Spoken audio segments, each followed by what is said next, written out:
Hi, this is WARdROBE and Jeff from Hex to Hex, and we're here to play. Well, I say we're here to play GCACW. It looks like we might be here to read rules for GCACW. We might get some dice rolling at some point. We're not like some channels where they prepare before the game is going live. We like to do it all here with you. It's part of playing the game. We do want to say hello to Mr. Charles and Mr. Tolmakus, though. Thank you for coming on, and the three other people on here. Let me, Jeff, while I'm getting my screen set up, what are we playing today? We are playing from the Onto Richmond II box of the Great Campaigns of the American Civil War from Multiman Publishing, released within the last 2 years. We are playing scenario number 2 from the basic rules, or basic scenarios, Johnston Retreats. This is resembling when they decided to pull off the Warwick line, which there never was a fight there, all right, to pull off the Warwick line and start falling back towards Richmond into, I don't know why they would have called them better defensive positions, but other defensive positions. I thought the Warwick line was a phenomenal place to defend. But that also might have something to do with the use of the waterways, which you will see in this scenario. And when we talked about we weren't prepared is because we have a gunboat that runs up and down the York River. So we will probably, fortunately, there's only one, so we'll be fiddling around with that. We also have the fortunate ability each turn where the Union forces can amphibious move, make 2 amphibious movement attempts or embarkations per turn. So if they fail, they fail. What you don't see on this map in the bottom corner there where all the Yankee boys are is Franklin. He's sitting off the map there. If we want to use him, he has to embarkate. That's the only way he can come into the game. And if he is successful at embarkation, he'll show up in Yorktown with an amphibious marker on top of him. And then he can move up the river. There's a chart for that. And then when he debarks at one of these fine, lovely Southern Belle ports that we have, or docks up and down the York River, he becomes just like any other normal entry. Rich, how you doing, buddy? Dev, what's up? Toll, Nordic Maelstrom, Chucky, and Tim Zales. Rob, yeah, I don't know if you saw that. Anyway, yeah, cool. Thanks, everybody. Diablo 4 or watching us play? I think we're way more exciting than Diablo 4. No, I was just playing World of Warcraft. So. Okay. Okay, so we had like 6, 7 special rules. Possible rain on the first, starting on turn 1 in the random events phase. The Confederates will have the first initiative, and then it goes normal after that. A couple of wagon trains on here that we need to protect. Now, mind you all that Johnny Reb in the, I guess it's the Army of Northern Virginia, whatever they call it, is moving yon direction. They are moving yon this way. How come your map's not changing when I do that? Not centering where I click. I'm clicking. You have it turned off? Yeah, I don't know. Let's check. I might have turned it off when we were going over the game. Preferences. I forgot you're on an Apple. Oh, and I also need to get the log file started here. So might help. Center on opponents. Yeah, I turned it off when we were doing the review last time. Is it on? It's on. It's on. Let's begin log file. There we go. So we're going to be moving yon this way. Okay. Trying to get back to, I keep forgetting I can't just scroll the map. We're going to be trying to get back into these areas here with the Confederates. The Union is going to try to be they need to get at least 4 units that are not demoralized across this line right here into this area somewhere. Okay. And then, of course, there's always damage on the fly. Now, amphibious units can move. All these little brown spaces are docks, so they can move up all of this riverway, okay, or this one. I don't know why they would go up there, but they can only move so many. Where's it? Right there. No, that's bombardment.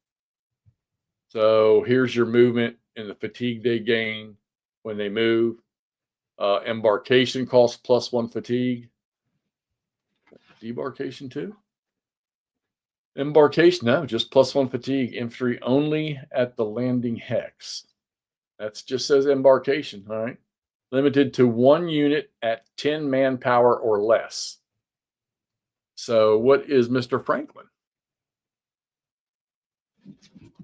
Mr. Franklin is an 18, so he would have to burn both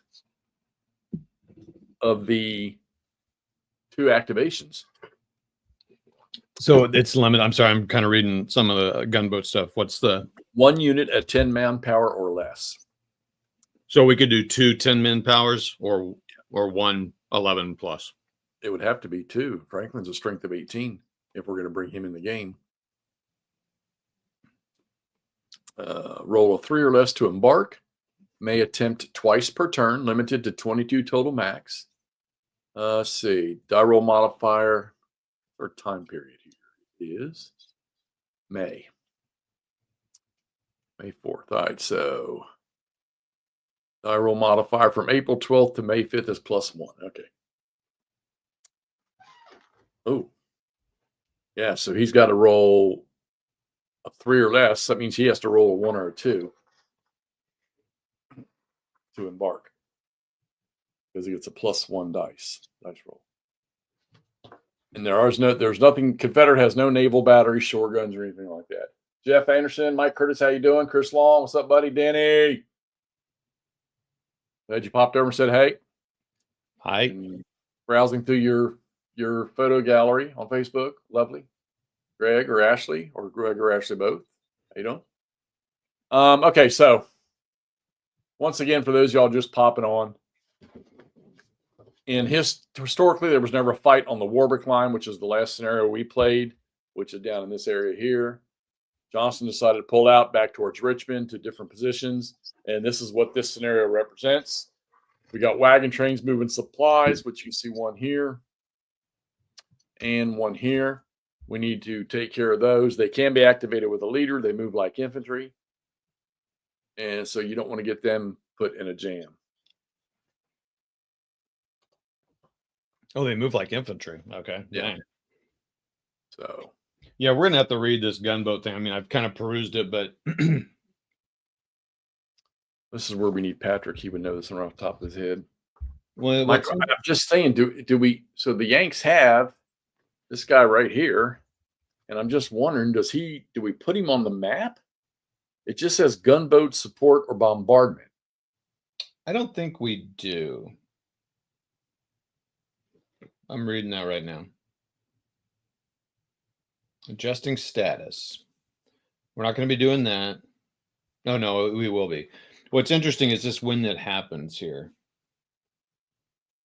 Because they don't have that phase in the basic sequence of play. Right. But it happens between the transfer phase and the attachment phase. So we'll just do it before we start doing the action cycle. Right. So and now I'm wondering here. So looking at the bombardment summary, it looks like you got to roll. If no CS naval battery or gunboat wasn't affected, you roll a die. All right. So once per gunboat per turn, you roll 2 or less. The gunboat is destroyed and there's no bombardment. But it says, okay, no, since we don't have that, we don't have to worry about that. Correct. So so it'll just be no bombardment. Oh, no. No. So he automatically gets to shoot. So it's going to be, we'll just roll on the die roll, the second table, which 3 or less, no effect. 4 or 5, all units are disorganized. If already disorganized, they lose 1 manpower. If you roll 6 or more, all units are disorganized and lose 1 power. Yeah. And then there's modifiers. And what is the range of these guys? That's what we need to know, how far they can shoot. So we can, we're going to be able to use them for defensive support and bombardment along the York, Pamunkey, and Metoxie rivers. Well, it tells you right here. So for defensive support, the following conditions must be met. The Union unit must occupy a hex containing at least 1 major river or water hex side in an area corresponding to the box occupied by the gunboat on display. So that's the York, Pamunkey, and Metophany rivers, right? Yep. Mattapony. How do you say that? Mattapony? Metapony. What's happening? So basically, they have to be like, I guess, like on 4704 here. I mean, they have to be right next to it. I mean, Well, that's for defensive support, but it can do bombardment too. okay. So, well, let me finish that. The gunboat must not. Okay, we're not going to have transit on top. The gunboat must not occupy the 4 box on the defensive support track on the gunboat display box. Okay, let's just look at that real quick. I don't know what that's talking about here. So here, I'll pull this up here, everybody, so you can see what I'm looking at here.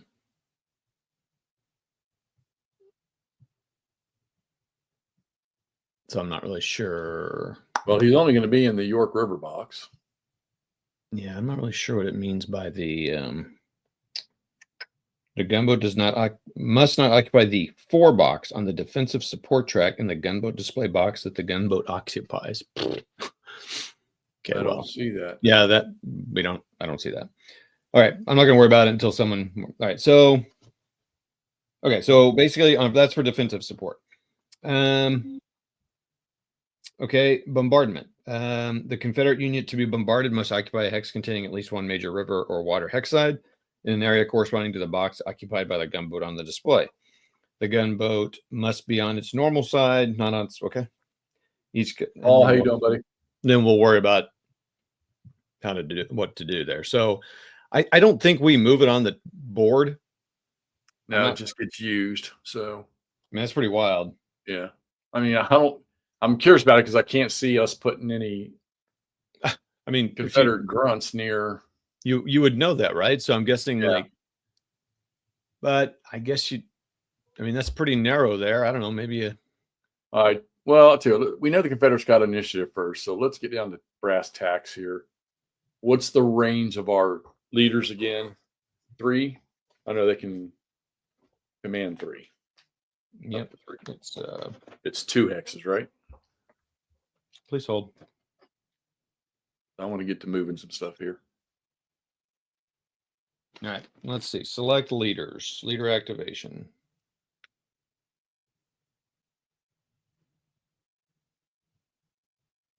Oh, you scurvy dog. I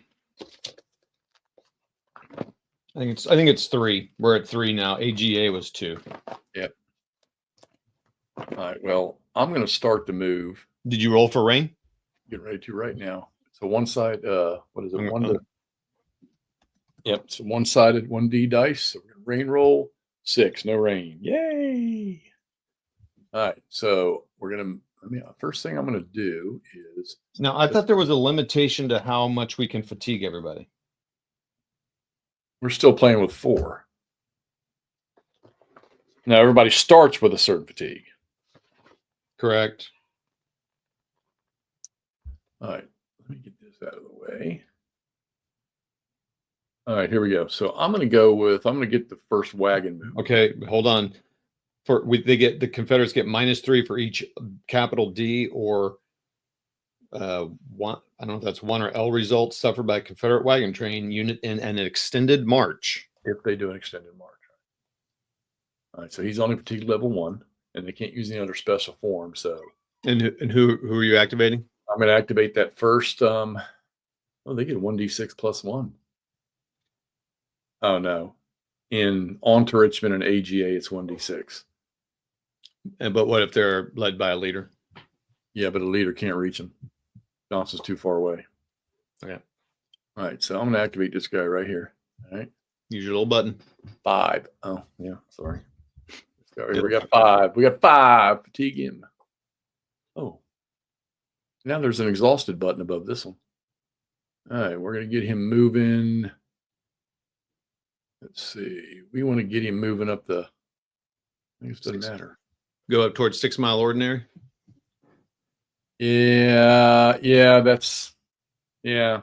Unless you think getting in the woods is better. Yeah, but it looks like it juts around too much. Okay. But it does keep him away from. Yeah, I like the woods idea. 1, 2, 3. Oh boy. 5. All right. Initiative. Yanks. Great. All right. So let's go ahead and answer this question now. Do we want to attempt to put Franklin Oh, wait a minute. We can use subunits too, don't we? Yes, Nordic. They're in, at least anyway, they're in this Onto Richmond book. So yeah, it's an advanced game thing. Yeah. Tim, how you doing, buddy? Tim. I'm sorry. Nordic, do you live in those? Hey, welcome everybody. Thanks for joining us. We're probably going to be, our commenting to you guys will probably be a little less. We got 22 on with us. Dang. Yeah, so we'll try to keep an eye on the comments here. Sorry to be a little bit less engaged, especially since we're kind of getting the rules down. So this is a 5-turn game, by the way, so we will not finish it like we did the last one. All right, so let's see. He may attempt to embark Franklin's division, even though it begins the game off map. If he successfully embarks, place the amphibious transfer marker on it and place it in Yorktown. Yeah, I say let's try it. All right, so okay. So since he's one solid unit, one roll it's gonna burn both their points. Okay. Oh, yeah. Let me trying to type comments in here when we do a. Or yeah, do they get a +1 modifier, and he has to roll. Where's the chart? He has to roll. He's gonna get a +1, so he's got to roll a 1 or a 2 to embark. Yeah, boy. Mark Nelms, March Hare, what's up, guys? Hey, man. Thanks a lot, everybody. All right. All right. So 1 or 2 to embark Franklin. Thanks, Danny. And that will burn both of their points. So. Do it. Roll 1 or 2. Here we go. 4. 4. He did not embark, so he stays off map. All right. So March Hare 22 says roll D6 1 through 5 gunboat sinks. I don't. No, that's if yeah. Fortunately, in this scenario, they don't because the Confederates have no naval guns or anything in this one. Johnny Reb. Let me go ahead and do that other wagon to get them started. Sure, Jeff. Sure, whatever, man. I don't want to. Then we'll go to our normal routine. No, it's fine. No. 3. Fatigue. Hey, 2 times in a row. 1. I'm gonna take him up a different road. Probably not a bad idea. 3. Keep them a little separated. All right. Initiative. Johnny Reb. How about it? We don't. The only thing I can say right off the bat that we don't have to do is move the cavalry until the Union gets an activation. Correct. All right. I'm just kind of looking at so I think we were thinking about setting up a defensive line along the hospital barn, the redoubt by Williamsburg, right? Right. And we get points for getting units back to those counties, New Kent. Yeah. Infantry or artillery unit only. So I'm thinking DH Hill's group and the wagon trains could be the defenders. The trail group. Yeah, let's look here. So they're 12 and 11. Oh man, we got all kinds of power in this one. 15 Pickett and 14 Wilcox. But remember, yeah, look at the road approach here is got a bridge. Oh, that's only a creek too. But it's in a redoubt. It's in a redoubt. And they got to kind of funnel through these woods here. So yeah, and they can't. So there's nothing here. I mean, yeah, they could, but they burned so many points crossing over those. All right. So what's our goal with the other units here? Well, okay, so we're going to use Stuart and the cavalry to screen as much as we can and delay them. Correct. But we do lose victory points this time. Alan, how you doing, buddy? Camp. So I like that idea of DH Hill or Longstreet. Wow, that's a lot of power. Oh, wow, that's interesting. So yeah, we're gonna get negative points for cavalry retreats. Yeah. For manpower. Yeah, we got to really watch that one. Well, okay, so all right, so Smith, I guess that's Kirby Smith, and DR Jones. We'll get them running. All right, so and Johnston can activate. Damn, he can activate everybody. So I think Johnston can all thing he can do is do. That's right. He's an army commander. My bad. He can only do grand assaults, right? Right. Yeah. So, Yeah, so it's Smith and we got all the core commanders here. Longstreet's the left wing. Should we? Longstreet, yeah. Well, we missed a phase of later transfer. Would we want to transfer Johnston down to Longstreet or Hill or? No, because we're not gonna. We don't want to. We don't want to punish ourselves by attacking unless we just really have no choice. Okay, so this Art Resi here, who can command him? Anybody? Who? This Art. He's independent, so he's Army Northern Virginia, so Johnston can't activate him, so he's on his own. Yeah, man, that's crazy. That's all right. Let's get him moving. We're good. All right, well, I'm going to start moving Hood back so we can get them back to defend the wagon trains and stuff. Because I think we don't have to worry about anything. I guess that artillery won't slow nothing down. We don't have to worry about anything until up here for Union stuff. Yeah, we just need to slow them down. How many turns is this damn thing? 5 things. That seems really hard. All right, I'm going to activate. This ought to be a no-brainer. It does seem like it, doesn't it? All right, we're going to activate Smith, but can everyone? So the only thing we have to worry about are the wagon trains getting the wagon train results. Yeah, and we're saved on turn 1 because we burnt up both attempts. Okay, so sorry everybody. Smith is activating Whitting and Hood, so we're going to roll 1 die for movement. Oh, great. We need Andrew. Did we send that to him? I thought if you want to, I can. You go ahead and do your move. I'll do it. All right. So when a Confederate leader activates, though, it's a +1, I believe. Okay.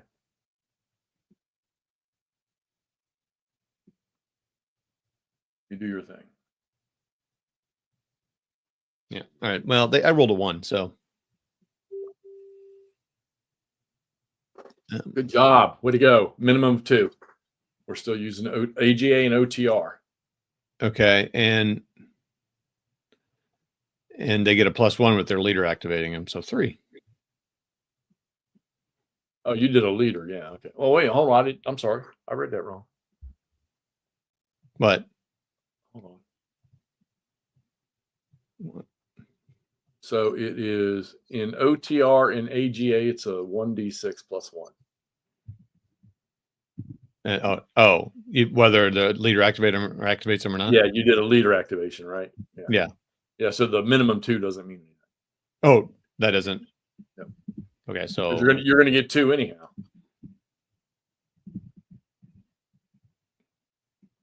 Well, hold on, Jeff. So is it 2 or 3? 2. He doesn't get he gets the +1 for your roll to 1. He gets the +1 for the leader. Okay. If he was independently being activated, it's a 1d6 with a minimum of 2. Gotcha. I gotcha. Okay. All right. Rolling initiative. 2-5. Rebbies. You're up. All right. You've already took care of Hood, right? I'm going to get that artillery out of the way.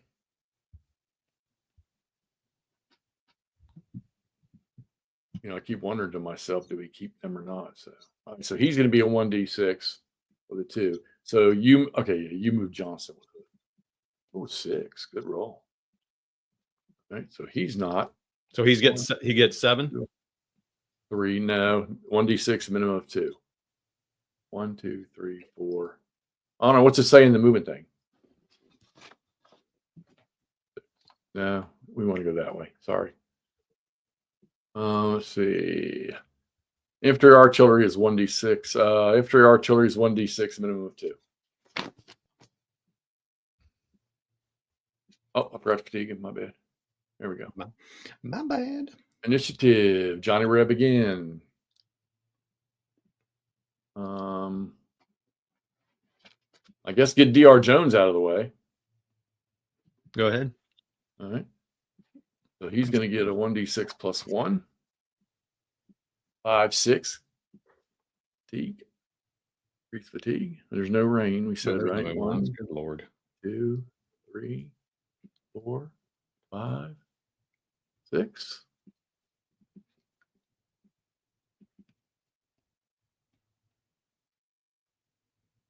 One, 2, 3, 4, 5, 6. It's almost scary leaving all that terrain open.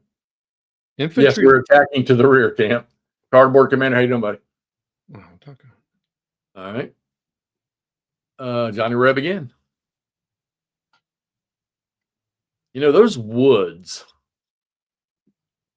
we could almost put one of the divisions in the readouts around Fort Magruder. Say that again, Jeff. I'm sorry. I was looking at a chart. And we could almost put, well, we've got the cavalry. The cavalry will deal with the screen until Todd gets one of them killed. Yeah. I'm just trying to look at the readout locations. I think so, Nordic.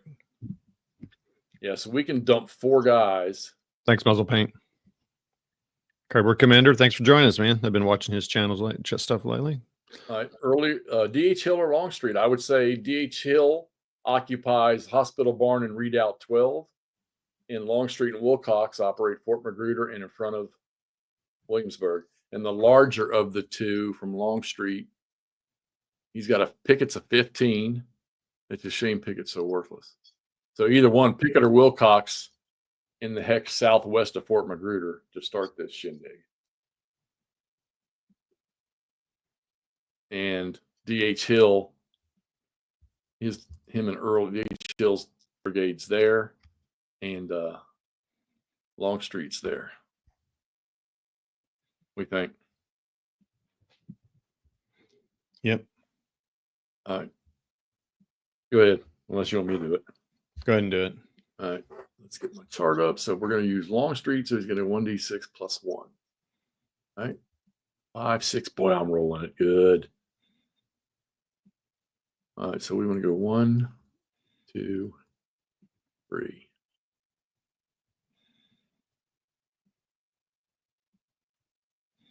One, 2, 3, 4. Initiative. Johnny Reb again. And I'll go ahead and do DH Hill. Okay, same thing. 3, he gets a 4. We go 1, 2, 3, 4. McMurray's in the house. We got him there, guy. Andrew, how you doing, buddy? Hey, what's up, guys? Are you guys abandoning the Warwick line? The who? Yeah. The Warwick line? Yeah, because our goal is to have stuff back here up top left of the map here. Oh. Oops. So You just jumped the map on me. oh shoot, sorry. All right. Initiative. Johnny Reb again. Shit. Wait. Is there a limit?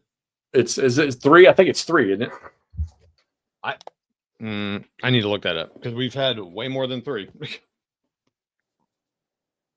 I don't remember that rule, but so 6 I don't either, but I want to say there was. That would be in the core rules, I think. Yeah, I'm looking because we've had many. If anybody knows that off the top of your head, is there a limit? David Murray, how you doing, buddy? Is there a the CWBS series is great. Is there a limit to consecutive activations by one side? Paging Nordic Maelstrom.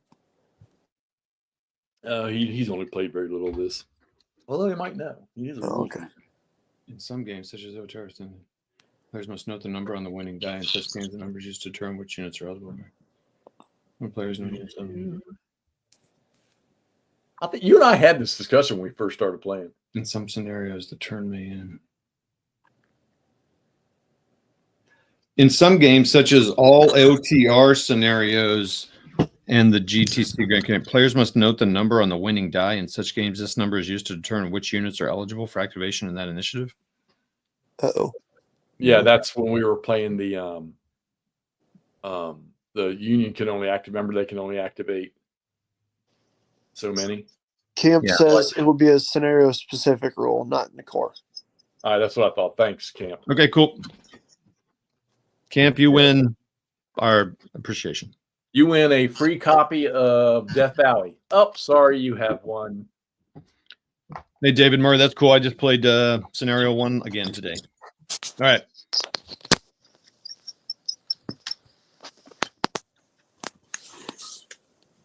Okay. What are we doing? Where are we? It's Confederates again, and so we're not gonna fuck around with Stewart yet. Because I don't think we need to. I don't think so, man. I think now the question is Yeah, I mean, at some point we maybe should have transferred him so he could activate everybody, but Stewart. Yeah. Yeah. Well, yeah, but we'd have to do an activation if we do it right now. yep. Well, no, it doesn't matter because we're going to use them on a retreat motion. Well, I know, but if there's for some reason we want to do something, we should probably keep them centered. Okay. Anyway, go ahead. What's up? Well, we need to get DHL back, that other unit back into that readout. Everybody else is good. We can move Hood. We can move the wagon trains one more time. Let's see.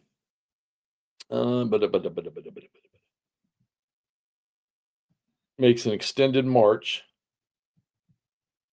And we only do the extended march if... Where's my table? Right here. All right. If a unit on its normal side reaches fatigue level 3 or 4. Yep. All right. So we can't because he'll pay a penalty, won't he? Who's that? Who? Because the supply wagons. There's the catch. So we can move them extended march. Yep. But if we do, we take a chance of getting swatted with victory points. Now, here's what here's my statement. I don't think we need to do anything else with them this turn.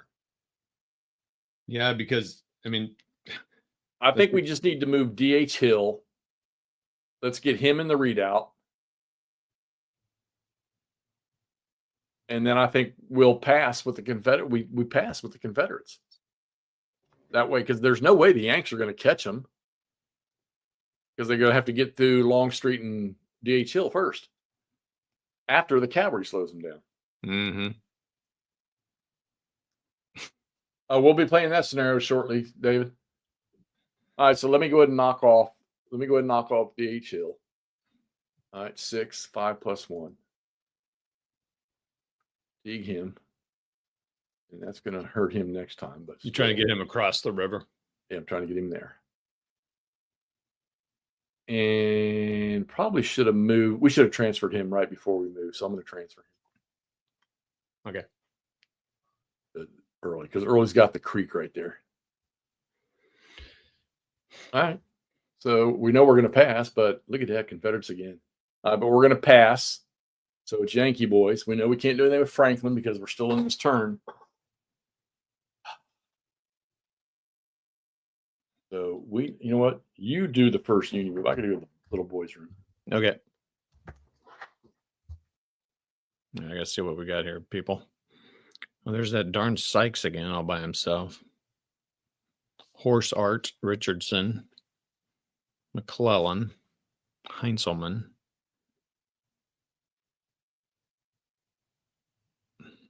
Man.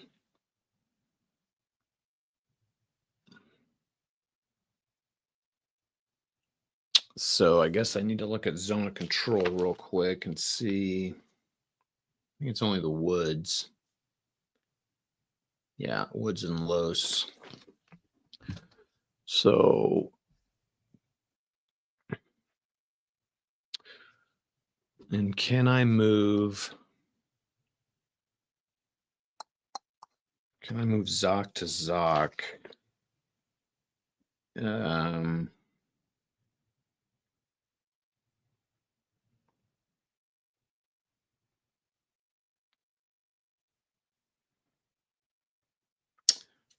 Okay, Zoc movement 2.4. Yep, this is the way it goes here. 2 point. That's not the right. What the blankety blank? 2.4. Oh, here we go. Zones of control. Can you move Zoc to Zoc? Because I'm thinking about having Casey and Smith.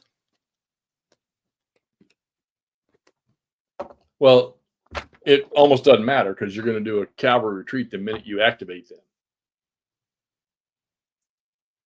Well, that's fine. I still want to move. I mean, the Union says. Yeah, but the cavalry's going to react first, so he'll move out of the way before the Casey and them move. Oh. Okay. You know what I'm saying? Yeah, I get that. I'm still not clear on that. I need to read that deeper. All right. So Keys is going to activate, leader activate everybody, KC and all the gang, KC and the gang. Union infantry in OTR is 1d6 minimum 2. Union infantry leaders.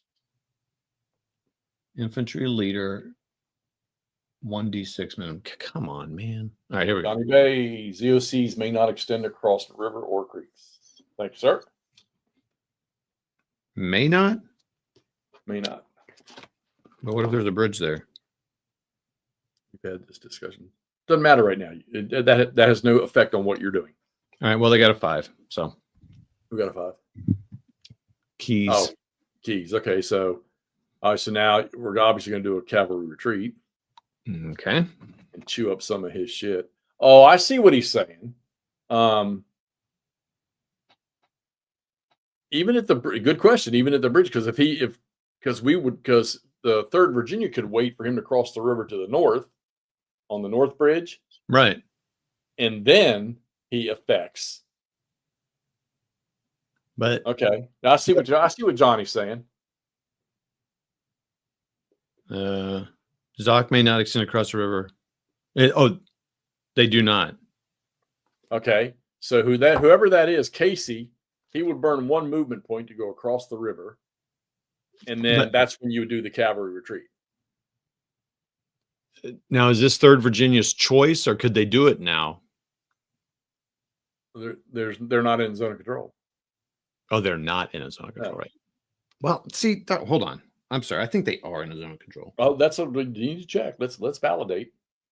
Exerts the zone of control into each of the 6 his surrounding exceptions. Zone of control extends across major and major river hexsides only at fords, dams, ferries, or bridges, even enemy pontoon bridges. So Okay, it does. so he's in zone of control. All right, Yep. so you do the cavalry retreat before Casey moves. So I activated everyone to move, right? So I had to fatigue everybody. Yeah. Correct? Well, you're going to move everybody, yeah. Okay, so everyone's fatigued. I did it. Right. All right, now cavalry retreat. Seems like we haven't done one of these in a while. Right, and if I remember right, in OTR, they don't get to use the small force. Cavalry retreat. Or was that in specific rules? Let's see. AGA OTR uses very large force, small force, very small force. Okay, yeah, but wasn't there a rule? And wasn't in the last special rules, so.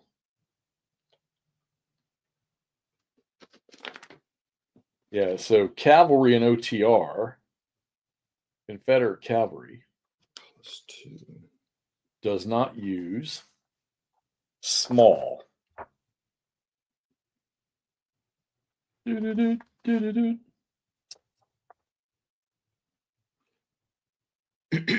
you see that? Yeah, that was what we're using on the last scenario, and it's not in the special rules for the last scenario. So I'm wondering if it's if that's in the core rules. All right. Well, it looks like the only modifiers we have a +2 for the Ford River thing for terrain modifier. Right. So that's a +2 to the roll, and it looks like it's for a small force. It's for CSA is 0, but you're saying you don't know if you use that or not. Doesn't matter. It's a 0. So Yeah, but we got to find that rule because it says. Oh, maybe it's right here. Oh, here we go. Exception in OTR, AGA, Confederate cavalry units ignore the small force modifier. all right, well, it's 0. So now that by that large force, small force thing, is that the infantry or the team that's coming up against the cavalry, or the size of the cavalry unit? I'm sorry. Say that again. What? All right, so what's the size of the cavalry? 1. He's a 1. Okay. So he doesn't get the -2. No, because that's for the USA. Right. Zoc to non-Zoc is +1. Right. Okay. So what were the other modifiers? Terrain. Yeah, we'll do that, Nordic. I think we're looking for there's some modifiers to the roll, I think. Yeah, so we only got terrain, it looks like. Yeah, +2. All right. So you're going to roll. Okay, I'm going to roll a die, and I got a 4. It's half of that, so it's 2. 2 plus 2? No. Oh, 2 plus 2. Yeah, so you're going to get 4. So you got a modifier plus 2, so you would have been a 6, and then 6 cut in half is 3. So, all right. So now what happens is would you roll a 5 for the movement for keys? Hold on. Nordic says remember to half the number roll. Yeah, just thank you, Nordic. That's what we're doing. If you pay attention. Yeah, but so you roll. Listen to me. You rolled a 4 for the cavalry retreat. Correct. So the half that number. Modifier was plus 2. That makes it a 6. Oh, okay. You're saying You cut that in half. That's a 3. So Gotcha. you're going to remove 3 movement points from keys. Yeah. And So you now they roll have 5. So keys' units can now only move 2. But you got to retreat the cavalry first. And that's just kind of normal. So you got to do the cavalry retreat. They should have put this one right here on it. Yeah. And it's, what is it, like 4 to 6 hexes, and they have to disorganize. And they're going to get a fatigue. So, yeah. So you got to fatigue the 3rd Virginia. Okay. Norg is saying 4 to 6 hexes. That's what I just said, 4 to 6 hexes. Oh, okay. Sorry. Didn't hear you. Nord is our favorite rules lawyer. Good. We need it. Yeah, we do. Nord, you want to answer some questions? Go look up the bombardment stuff. So it's not so he's not disorganized or anything like that. Yeah, he disorganizes after you retreat. All right.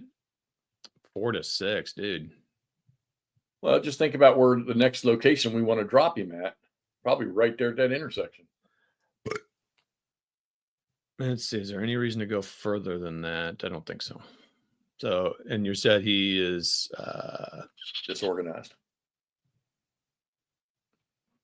Okay. So now you get back to keys. Keys has 2 movement points. So and so it's everyone in there. He's got 2, not just Casey. It's everyone. That's the whole shebang. 2. Okay. So where do I want to move these guys? I think I want to start moving them up this road. So, well, actually, you know what? That's a good question because that unit underneath keys. But you rolled for the whole. You rolled for the. That's the disadvantage of rolling for everybody. Yeah. Good point. Boom. So he could move. I don't know. Is there any? Yeah, because you would think that other unit down underneath keys wouldn't have been affected by any of this. Yeah, but I guess they It kind of been the unit. I'm going to go read that because that's. All right, I'm going to move him. I'm going to move him 2 right now, but okay. Yeah, let's look it up. Unless you roll and keep playing, and I'll look this one up. Unless Barrister Nordic has an answer quickly. And that's a term of endearment, Nordic. Yeah, it is. When we say stuff like that, it is a term of endearment. Let's say Confederates. Man, Confederates are winning the rolls tonight. Good Lord. So they're passing. Just think of all that Confederate infantry is going to be fresh as hell.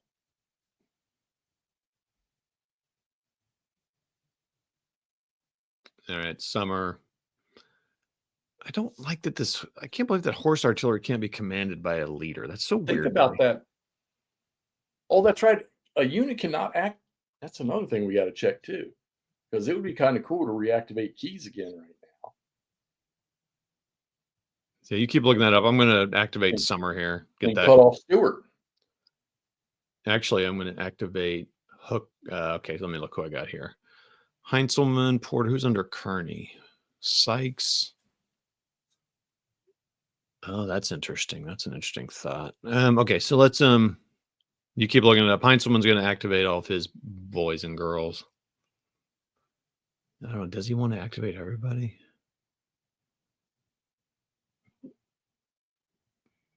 Yeah, I think I will. All right, so he's going to do that.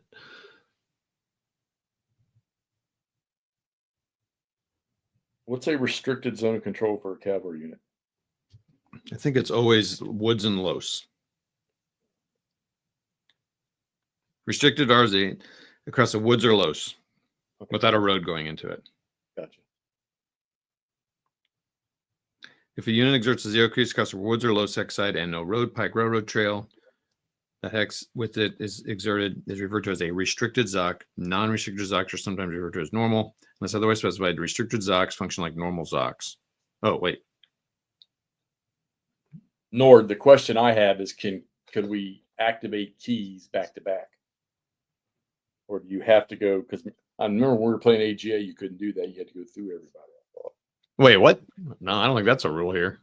I know. See, I'm wondering if all the Civil War damn games I've been playing. Lately. No. That's not a thing in this. You were looking up, Jeff, if that cavalry retreat affected everybody. I think it does. Yeah, well, I'm looking at that right now. But so what I'm wondering is after that, I'm looking Keys is only fatigued down 1. So what if you activated Keys again? He could cut off Stewart. Stewart in the 4th Virginia. Yep. Now, granted, those 2 guys will still be able to affect the Union moving at him, but where are they going to go? Yep, Keys is now, gone. Who won the? It was the Confederates won it. Then maybe we better move. Yeah, we just learned a lesson. Okay. So well, I passed, but we'll do it. I mean, yeah, we haven't done anything yet. So this is how we cheat. This is how we cheat everybody. Yeah, we're learning. All right. So the first thing I'm going to do. So, all right, Stewart's going to activate. He can't activate 3rd Virginia. It's too far away.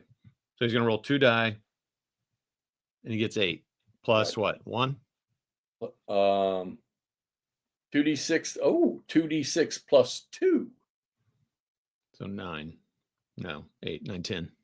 So Stewart's going to not a zone of control if 4th Virginia moves north. Stewart's transitioning over to here. Fatiguing. Now we can make. Oh wow, they literally cannot. Well, hold on there. Yeah, so they can. Oh boy, they got to be careful here. So, all right, so they're going to go up. They'll be fine moving up north 1, 2, 3, 4. Yeah, man. Dude, we can so stymie. The halfway house is a major intersection. I mean, do we stop at that 50? So this is how we're kind of playing this, guys. We're kind of leaving it up to each other to decide what we're doing here. Where's that go? That just goes there, man. They're not going to move there. Okay, so if we wanted to slow it down, oh boy, 52-10. That's what I was thinking, but I think 52-08. Yeah, but there's nowhere to go up there. Yeah, and they would have to come back down. Okay, so let's move one of them into the halfway house, and then one of them into 52-10. Yeah, I mean, and if you take Stewart all the way to the halfway house, and then 1st Virginia moves into, or one of the 2 moves into 52-10, he'll be able to command all 3 of them again. Yeah. Okay. So, whoops. Because that major river, there's no zone of control, so you don't have to stop there. Nope. 1, 2, 3, 4, 5, 6. I'm a little concerned about leaving 52-8 open, but I'm not too concerned about it. Boom. Boom. Well, yeah, but if they go up there, they got to come back down to halfway house anyhow. Yeah. And if we see them going up there, the Confederates. All right, that's Confederate turn. And even if we were to get lucky and somebody would come in on those docks. Confederates up. Confederates win again. So we don't need to do anything. So now, yeah. So Confederates are passing. Union up. You go Union. You're ready to go. All right. I need to read up that. I gotta. So I gotta spend more time in the book here.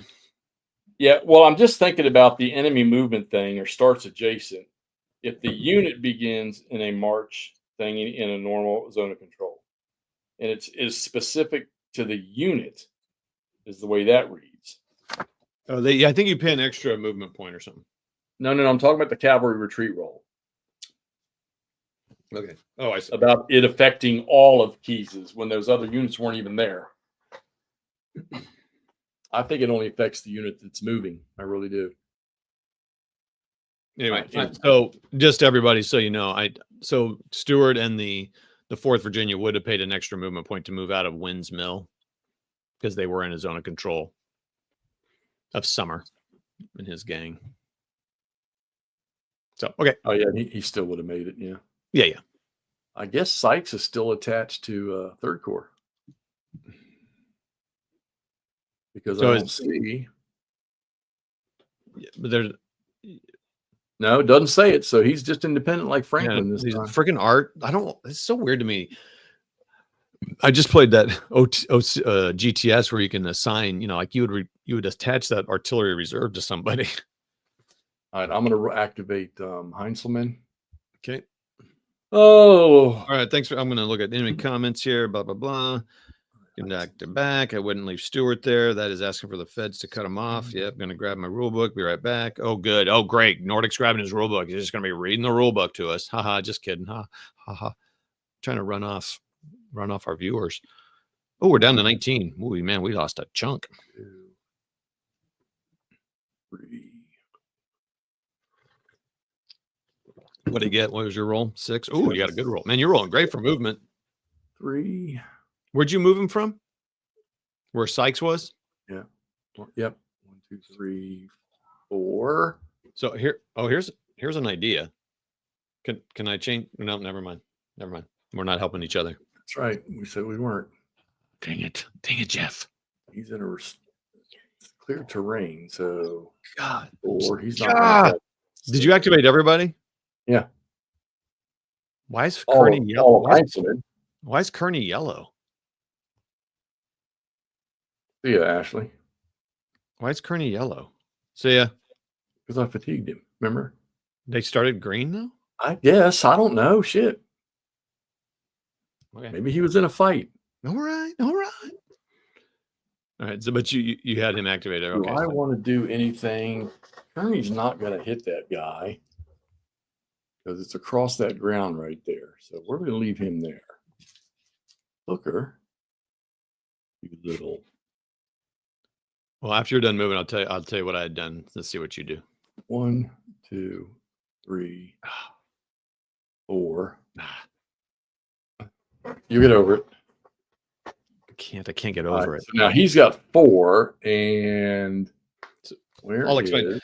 So everybody, what we're doing is when we kind of get into flow, we're not holding this really strict, but so when we roll for initiative, we're just kind of obviously just helping each other out, learning and all that stuff. But Jeff will move, like he'll move these Union guys, and the next time we do a Union thing, I'll do it. So we're just trying to transition off each one for each side. So if Confederates win again and he wants to do something Confederate, he'll do it because I did the last thing. So we're just kind of switching off like that.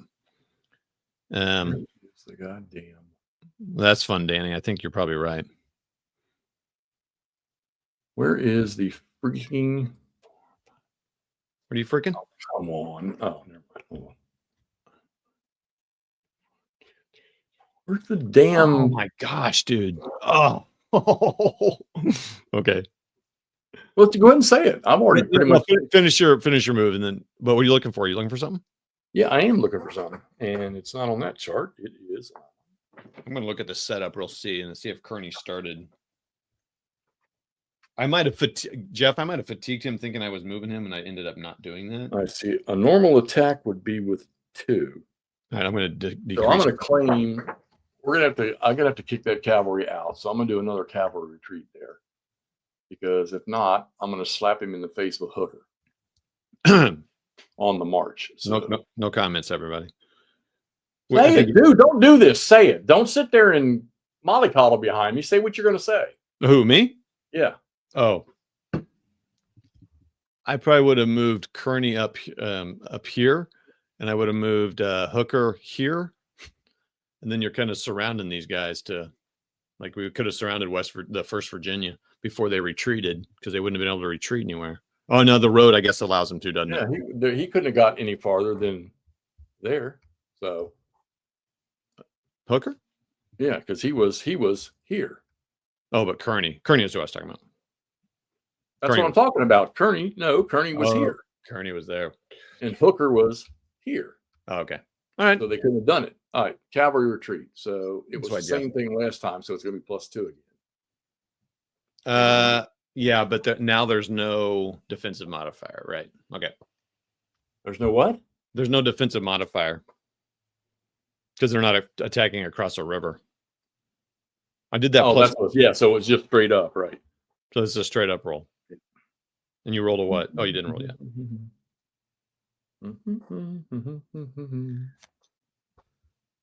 Oh. Nordic says, make sure you tip hooker before you smack someone with him. Hey, hey-oh.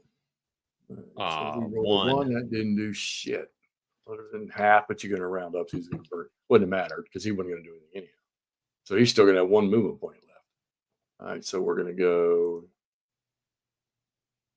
1, 2, 3, 4, 5. So moving through units like those guys there's no impact based on, I know they're only one. They're too small. But what if they were big? Would that impact that? Anyway. I mean, oh no, retreat is retreat. Okay. All right. All right. Let's get what else we got? Order. 1, 2. It doesn't matter. 3, 4, 5. 3. That's not going to. Oh, that's just going to defeat the damn purpose. 1, 2. 1, 2.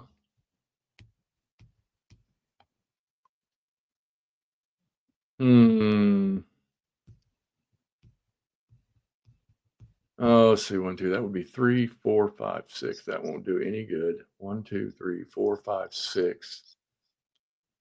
No, that's completely useless. 1, 2, 3. And what's the cost to join? I think it's plus. That's going to be plus 2 or 3. Plus 2.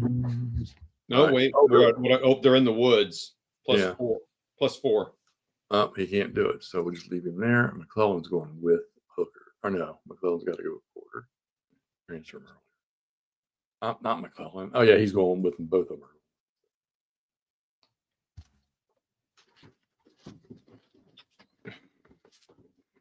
Now we have to see. This is interesting because now we have to be careful with those cavalry. Now, man, they're gonna 1, 2, 3. Did you roll for initiative here? No, I'm still moving Heinzelman. Oh, he can activate them. It's the same color, blue. Third corps. God damn it! I hit the wrong button again. We got another one too. Oh, it's the color. Okay. So they are commanded by somebody then. Okay. Well, I mean, they say Army of Potomac, but they're the same freaking, unless I'm looking at the colors wrong. No, Heinzelman's blue. But I guess, no, you know what? No, that's a darker blue. That's a darker blue. Nordic, I'm sorry, Johnny, he's not entrenching yet and he's not going to be able to because he's got fatigue on him. So, and this software does that automatically. So, what are you looking at? Are we looking at the Art Resi? Yeah, they're Army of Potomac, so that they're going to have to activate. I mean, that seems so weird to me. Yeah, they're a darker blue than the Third Corps. Yeah. Okay. Anybody I missed? No. Okay. All right. Yanks, your turn. They finally. Is that their first initiative they've won? Yeah. No. Yeah. No. Keys was a winner, right? Keys was a past one. So Keys is activating everybody again. Yeah. So John, and so they do that during the recovery until you start playing advanced rules. And if they didn't do anything and they don't have any fatigue, they'll automatically go. The vassal will automatically kick them into the first level of entrenchment. I got to roll a 6. 1, 2. All right. So Jeff, I'm so sorry I have to keep asking this. Yeah, because I've only used 2 of my 6 movements, so I would go ahead and do a prepared attack. So cavalry's like, So they're going to do another cavalry retreat, right? Well, he just moved into his zone of control, so. And he's going to keep driving. So, yeah, you got to do a cavalry retreat. This time he's a half, though, so he's going to get that smaller number. All right, so it's so that is Minus Really nothing 4? for the woods? Wow. So wait, is that a -2? No, it's a -4, I think, isn't it? No, mine shows 2 for CSA. My chart. Remember, I'm using those different charts here, I guess. I'm using the And Jeff's using the I'm real. using the fucking 1.5 charts. I don't know. Okay. Hold on, let's look here. I'm looking at the charts. I'm looking at the real charts. If the only cavalry unit in the hex has a combat value of 1/2. If the cavalry unit is Confederate, the modifier is only a -2. Okay. In OTR. Okay. So instead of a -4, he's going to be a -2 because he's such a small force. All right, so I'm going to roll that die, and I get a 2. -2 is 0. It's always 1, so Oh, right. I think it's always 1. okay. No, it might not be, Todd. No. Nope. He didn't do anything, so all he did was run away. All right, He's so already disorganized, so but it is always 1. You're saying? I don't see that on the thing here. He didn't affect anything, and I guess that's possible. He might have ran away before anything happened. Okay, so they still have 4 movement left. Yep.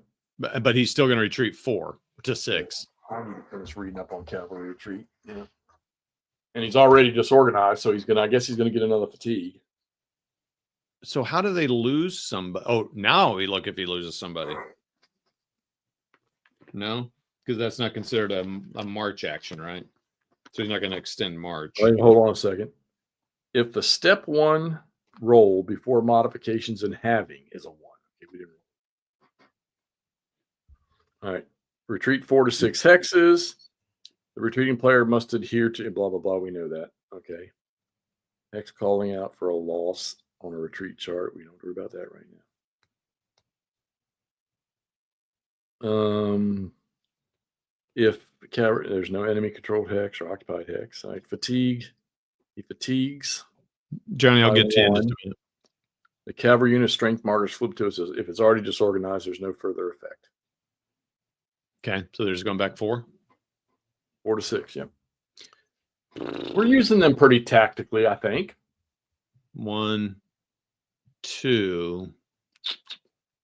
Yeah, we don't want to pin him, so 4. yeah, that's a terrible spot.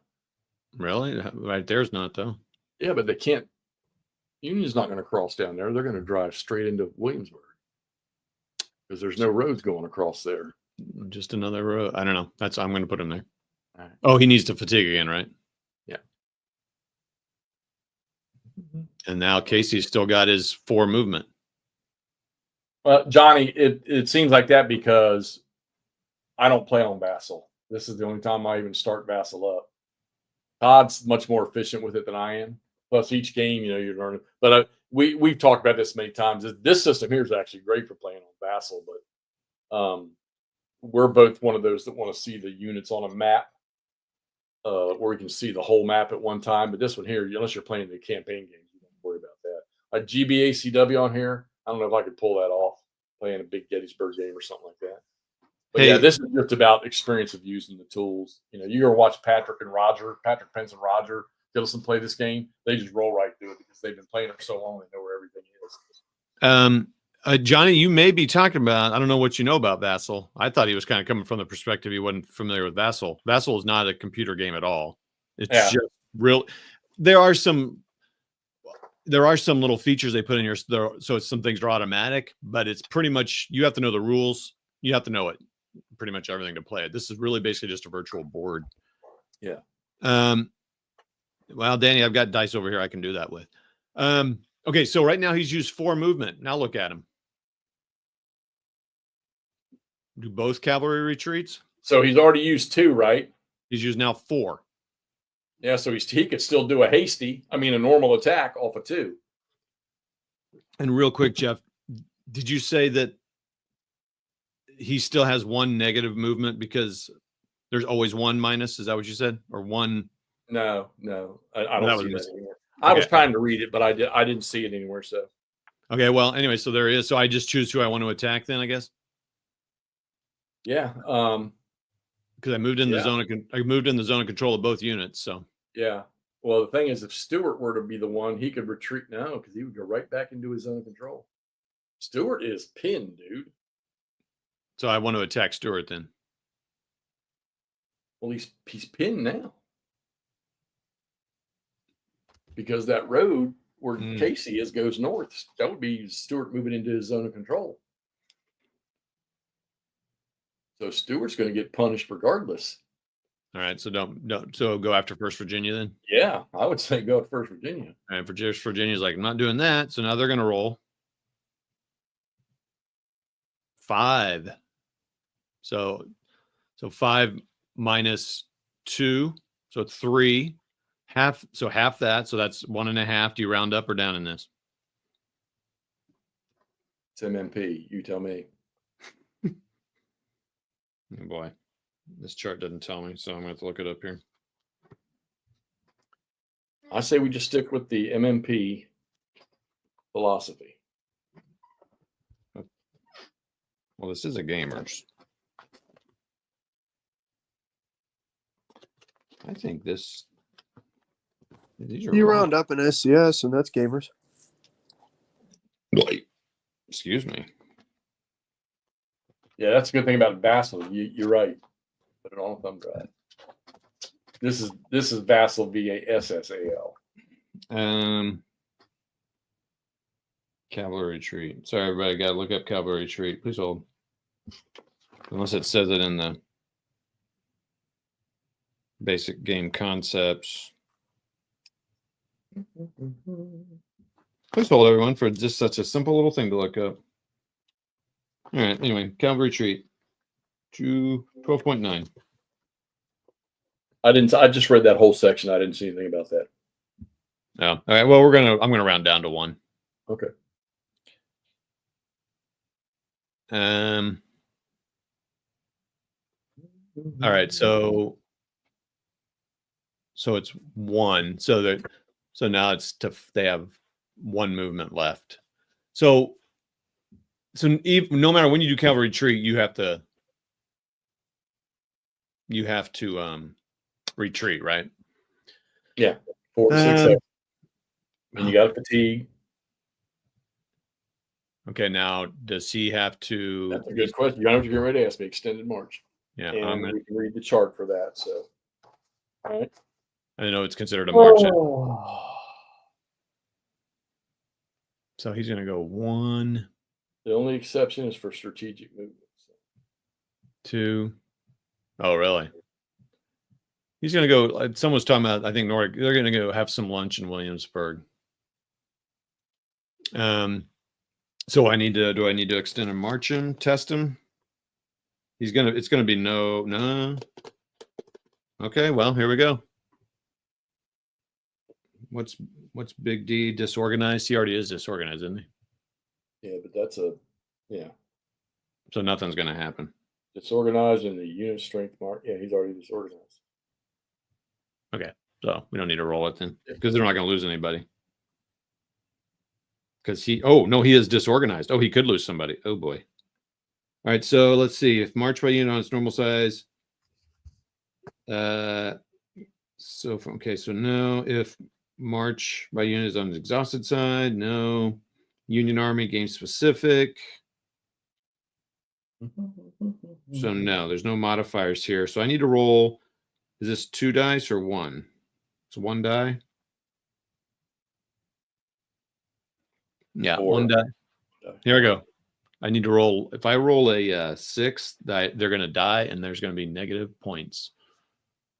You know what happens when I roll this one, Jeff? Yeah, 3. 3. Whew. All right, so he has 1 movement left. My goodness gracious, dude. 1, 2, 3, 4. I mean, do I want to go after Stewart, or I just move into? No, why would you? You got Stewart pinned in. Yeah, I wouldn't move. But you can't because you're in Stewart's zone of control. It would take +1 to move out of it. Yep. Okay, so he's done. So now, all right, now I'm going to move Smith. Okay, so Smith's going to go 1, 2, 3. And he's still got 3 left. Yep. So he could do a normal attack on Stewart. So it's either Stewart fights or Stewart runs. Is Stewart going to be able to retreat?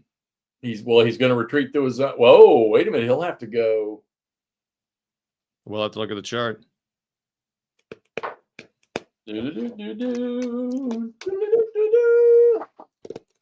All right.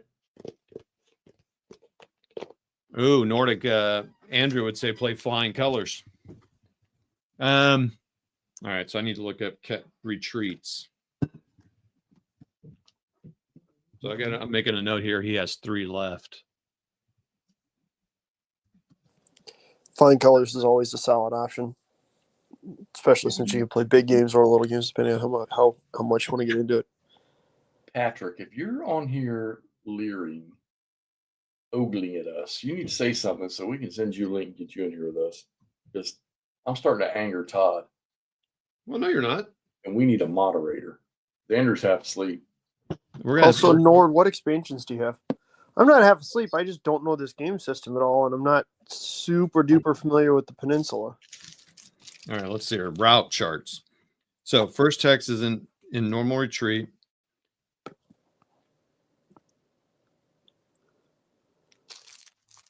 Right. So we know it's not. We know. Well, I mean, he would be up. Oh man, he is. He'd be able to retreat up towards the river and be up against 5308 or something. No, because he can't. Can he move? He just can't move towards the guy that got him, right? Oh, he would. Oh, I couldn't. Oh my goodness. Well, let's see. So we know. So number 1's out. Retreat does not follow a road, pike, trail, or railroad into a hex more distant from the active enemy unit than the hex entered out of. That hex is neither in an enemy zone of control nor enemy occupied. So he would have to go straight north across the creek into the woods. You're looking at this chart, right, Jeff? What? Are you looking at this chart? I can't. Oh no, cavalry. I got your window blocked. So no, I'm not looking. I'm looking at that chart.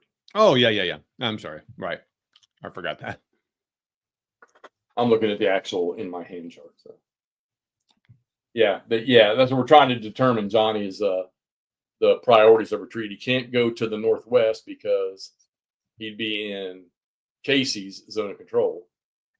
So he's got to go. He'll end up having to go straight north, and then after that, he's really in a sheddiggle because.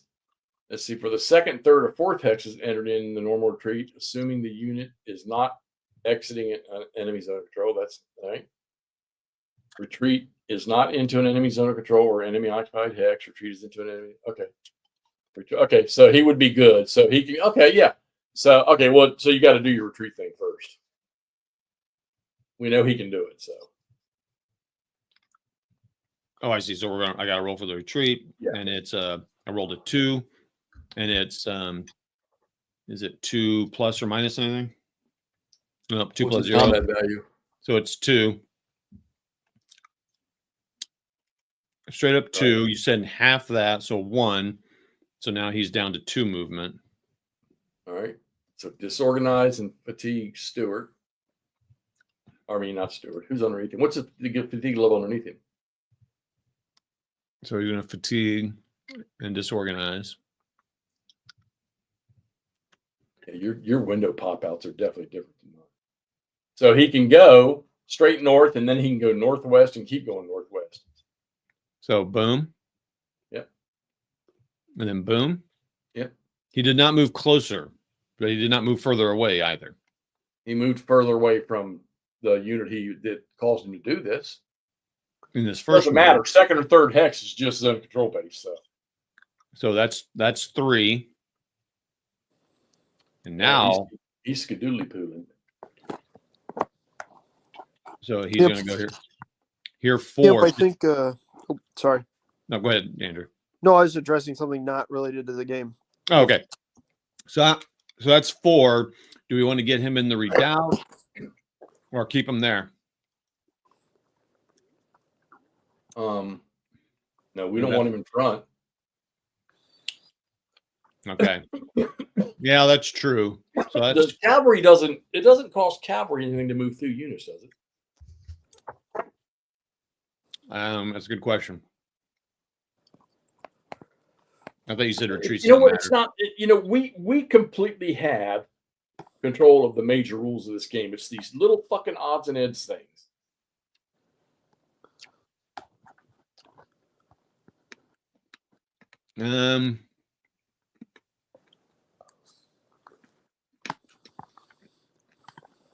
I think I'm going to move him here and then here. So 1, 2, 3, 4. See, I What's up? yeah. I guess it's not hurting anything being in that hex. Here's my thinking again. You can command everybody from here. Right. All right, boy. I'm still moving. Retreat is into.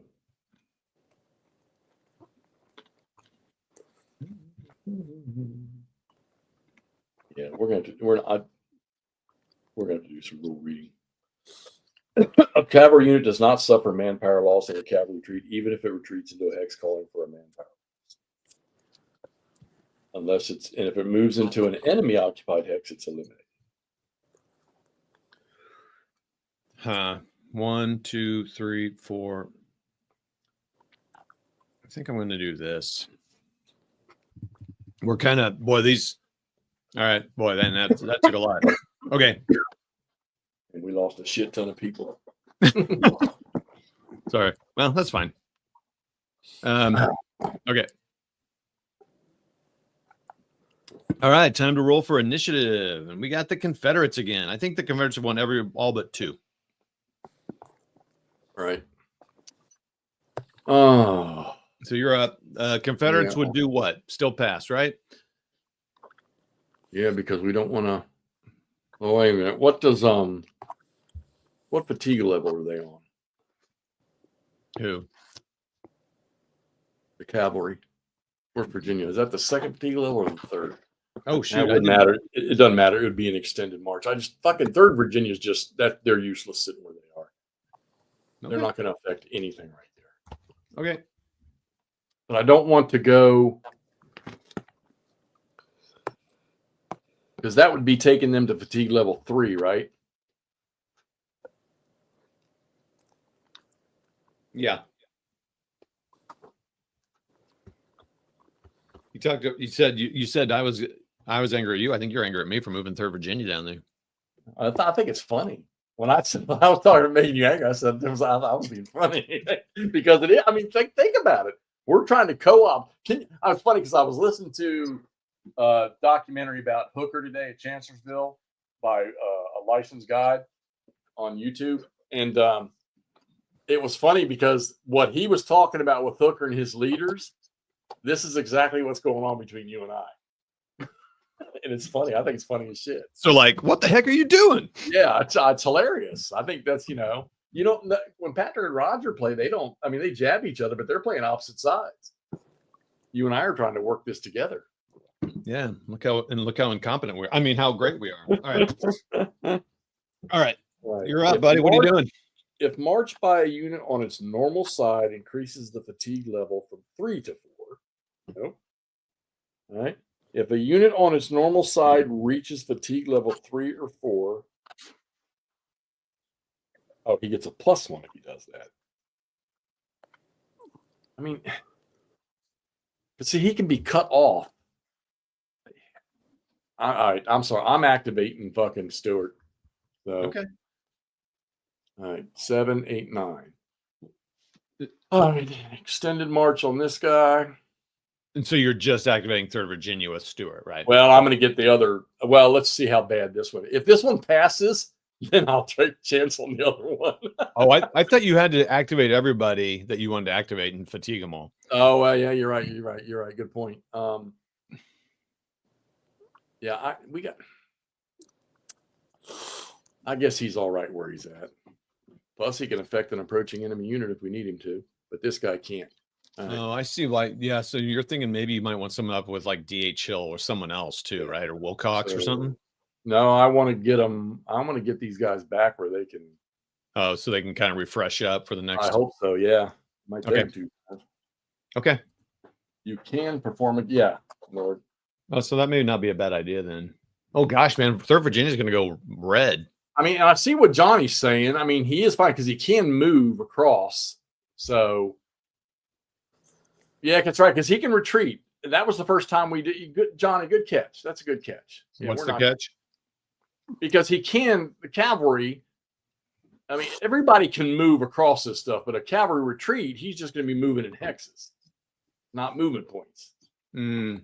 So if a Union unit decides to come down in here, which I can't really see, I mean, well, they'll probably come down.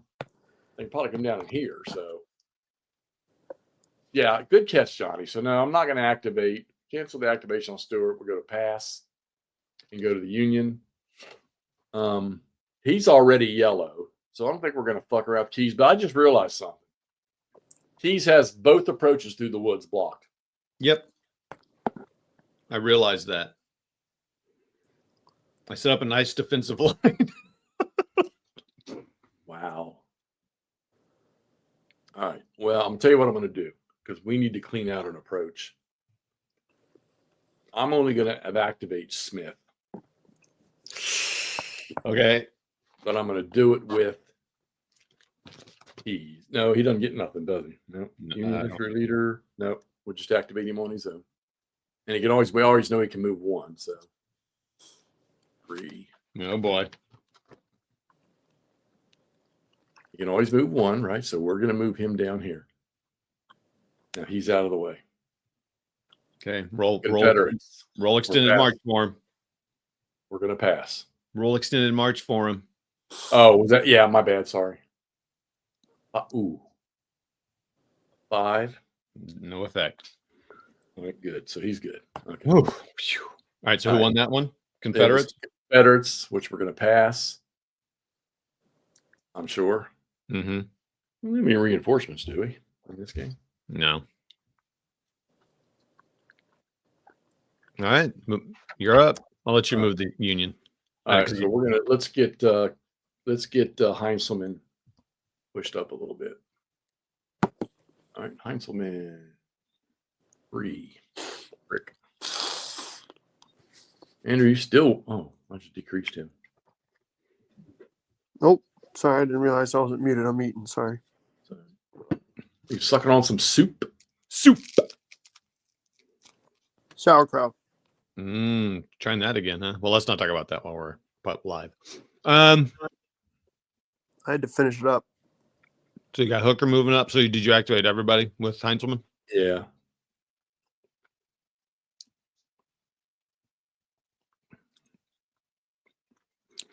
Yeah. Looks like we're kind of at this point now just going to be moving everybody up. Because I don't think we should take Keys his group any higher than where they are. All right. No, we need to get some. I know we said it's 5 turns, right? It's still such a long damn way to go. Confederates. All right. You can deal with Sumner. We're going to pass, I'm sure. So you can deal with Sumner. Yeah. All right. Sumner, I got it. Marching. Let's see. So Richardson. I'm going to move. I think actually. I'm wondering if this is going to be another useless scenario for Union cavalry. Horse artillery, do they roll as horse like cavalry, or are they infantry? I always thought horse artillery was like cavalry. Let's see. Cavalry unit or mounted infantry, infantry artillery unit, cavalry unit. Okay, so I rolled an 8 for them. Infantry or artillery. I mean, they're a cavalry unit. Yep. So it's just 2d6. And I rolled an 8. So I've learned our lesson, sir. Wait. Yeah, I've learned my lesson. They're going to move first so that the other units can move through them and not pay a penalty. Okay. So let's see. 1, 2, 3. Let's see. 1, 2, 3, 4, 5.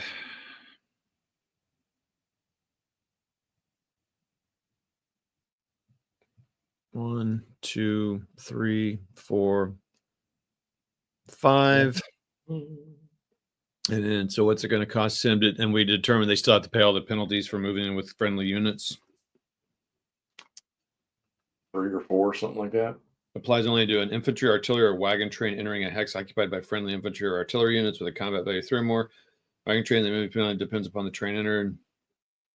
All right, so it applies only to an infantry, artillery, or wagon train. So this is artillery, even though it's horse. So they have to pay +2 for that. Yeah. What was the difference, Andrew, in the Civil War?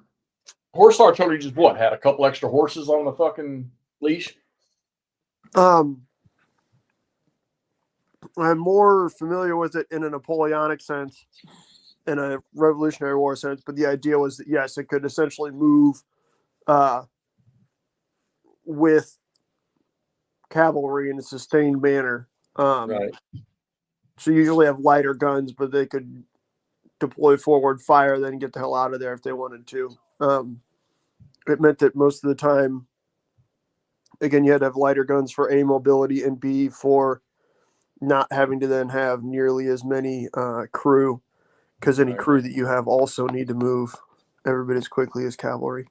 Caleb's battery on the first day of Gettysburg is prime example.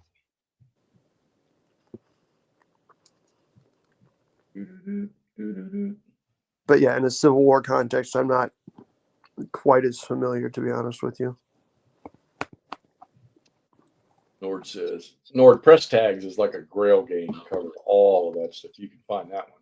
Good. I have a bunch of those ones now. Yeah, you have it broke down. You have like Yeah.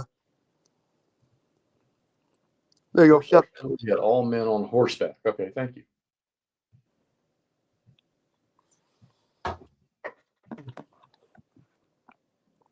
Yep, there you go. Thank you, Camp. Horse or like muleback?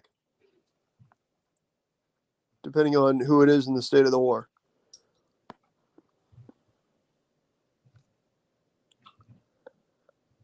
I've had a headache all night. You know what that means, Todd? What's that? You know what that means. No. What's it mean? Jeffrey probably needs some Tylenol. / after the game, no funny business. I took some Motrin already. And my 1,400 diabetes pills. Oh, again, the North's got all this cavalry. We need to get a nice open road for them to go around behind the Confederates. Yeah, good luck with that. Yeah, it'd be cool if they could get after those wagons. Gosh, man. It looks to me like those wagons are even stronger than they are. Yeah, but if they could somehow run around them, they could slow Man, them down. Can you imagine the logistical nightmare of A, getting all these guys onto the peninsula, but then B, getting all the horses and fodder onto the peninsula also? And only being able to move up 2 roads of access. I mean, when you're looking at this map. What a disaster. That being said, somebody did say something about gunboats, I believe. Did you fatigue them? We did, Andrew, yeah. And yeah, they're trying to change the subject there, Jeff. Oh, Chuck, you will. Chuck, you play Library of Napoleonics. Hey, Charles. We just make it sound like it's harder than what it is. It's just it's not like I say, the main core of the game. We got that down pretty good for such a short time. But it's some of the scenario rules, and then the little like I still haven't found the answer. The way I'm translating the cavalry retreat rule is only the unit that is active, that is bumping him, is the one that's going to lose the movement points. That's a good point, John. Yeah, horse artillery could fire while remaining limbered for hasty retreats. Nice. Whereas your regular artillery, the best they could get was by prolong, right? Wasn't much.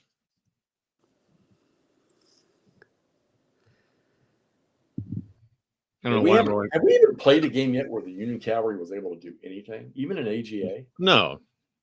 I mean, we tried, but all we did was get them killed.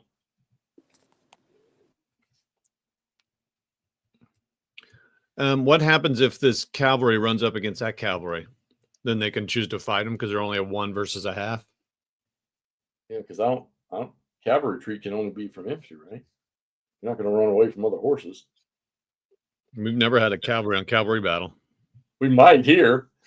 I just know how we fight for the Union. My only fear is I'd lose. They're going to die, and I don't want to give the Confederates points. So.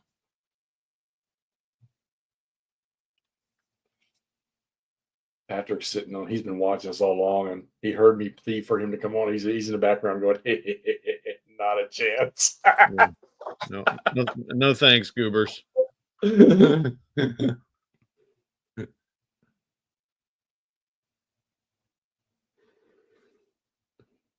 Believe the word chuckleheads was thrown around a lot. He would get on here with us, and he said he wanted to be back on here with us. So our objective is to get way up to the northwest there, past Williamsburg. We need to get some Yankee boys across.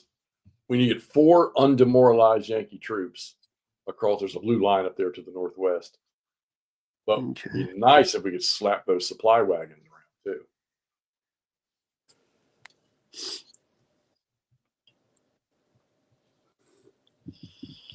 Yeah, all I remember about cavalry in the Civil War was trashing railroad lines, depots, messing up supply lines of communication until Custer, Gettysburg.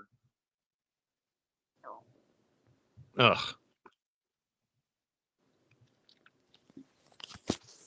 I was about to say, it always seemed to me, and this is probably just due to my exposure to the Civil War, especially when I was younger, being Western theater in Missouri, seemed like a lot of actions could be more defined as actions between horsemen than necessarily actions between cavalry. Yeah. Well, it's like whenever I play GBACW, the only use cavalry has in GBACW is to force infantry that's on the move to deploy in line and slow them down. Yeah. That's it. And other than that, when you're playing tactical level games, there's really no other, maybe they cut off. Because for the most part, it seems like infantry in the Civil War fought more like dragoons than traditional cavalry. Oh my gosh! Ride out somewhere, deploy quickly, and then fight dismounted as infantry. I mean, like I say, it was when I went through BNOC, it was mandatory study about Buford's actions on the first day. So, how it was masterful. Yeah, exactly. It was get out there, get to where you need to be, deploy, and then fight as infantry. Granted, semi-understrength and kind of in trouble infantry, but infantry. Yeah, 100%, Johnny. He needed it bad. I mean, and one of the arguments too was that Stewart did leave. Was it Jenkins? I think some cavalry, but they were over with Ewell, and they never served a purpose. Whoa! Which calf captain? Oh, AT. He's in the scouts, couriers, and parades as a general. Do not trust them. I was a cav scout in the Army, so screen lines, reconnaissance was our thing. So okay, here you go. Here, I'm gonna give you reconning the ladies in Germany. Yeah, well, yeah, I'd recon the hell out of them. All right, here you go. So picture, it's after Chancellorsville, and that the Army in Northern Virginia is on the move. Maybe you're not sure where, but the premise of the cavalry would have been to get into the mountain gaps and screen the Army of the Northern Virginia's movements. Okay, now, if you were a Union infantry division and you were approaching one of these gaps and you saw Confederate cavalry in that gap, what's the first thing that should go through your head other than don't charge us? We got ours right as I got out, Johnny. I'm going to think that, there's a major force behind them. I may not know what's behind them or whether it's spread out or anything, but that's going to tell me that the Army of Northern Virginia is over there behind it somewhere on Interstate 81. Well, actually Route 11,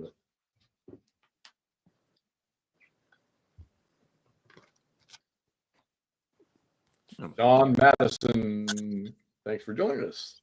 Oh, 101. I had a handwritten letter from a blues platoon leader when I was leaving Germany. The first time I was going to leave Germany, I'd already been assigned to a platoon, and I actually extended in Germany and stayed over there.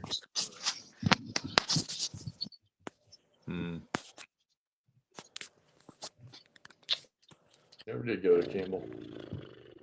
I think I'm on my last thing here. South Mountain, 1862, yeah. Oh, so you can go.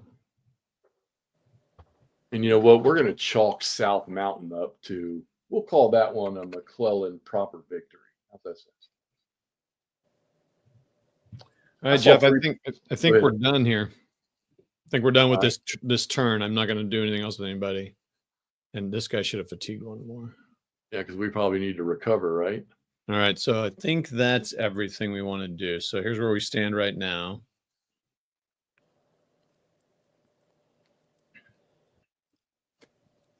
Okay. Yeah, these maps are, all the maps Charlie Kibler does are gorgeous, John. All right, so I'm going to hit the close Recover that. Sunlight recovered. Here we go. Boom. Oh, look at all those fresh Union troops. This ought to be interesting on this next turn. Because none of Longstreet or D.H. Hill, because they used fatigue, none of them increased their entrenchment or fortification level, whatever you want to call it. No, because they had all exhaustion. And we can still use Hood. All right, so I'm going to save and make sure I'm doing a log file. I just want to make sure we save the game as well. Right. So you're welcome to do that as well if you want. So let's see. This is I never started one. OTR. You do such a good job. John. You still want to keep going? I'm okay. Yeah, we can push a little bit more. If we don't finish a turn, that's fine. I want to see how much we can get these wagons. So now the wagons are going to be able to move twice this time. Retreats unless it rains. Well, I don't remember. Hopefully, let's see if it rains, buddy. It's a 1 through 4 now, isn't it? Shit, I forgot about that. So save. Let's see. Okay, save. You rolled last time. I think I'm going to roll for this rain turn. You know how that's going to go. All right. Real quick though, now this shows the turn track shows CSA supply. Did you read anything about that in the special rules? No, I didn't see anything. The wagon trains. But why? Because we've never had to do supply because that's an advanced. Well, game. let me ask you a question. Do they have this same scenario in scenario 6 is the entire 7 days? It's pretty awesome. Look at the campaign. Here, I'm going to pull the turn track up for everybody to see. Oh, good gravy. 112 turns. It just keeps going. 112 turns. Yeah, I just want to see if CS supply. Okay, fatigue. Okay, wagon trains. Amphibious movement. See, I don't see anything about supply, so I'm not really sure what that's in there for. Other than the supply wagons. Yeah, but that's just a movement thing. So I'm not going to worry about it because I don't see it anywhere. So, okay. All right, so I'm going to close that window. And I'm going to roll for rain. You ready? 4. Oh. Yeah, but come on. Oh, wait, it's a +1. Why first 2 turns. I think in the first 2 turns a +1. No, I'm sorry. No. Nope. It says on a 1 to 4, it happens on turn 2. So now we have rain. You suck. Shut up, Jeff. But do we have to? Okay, so what does the rain do to us again? Yeah, we got to look. I'm gonna.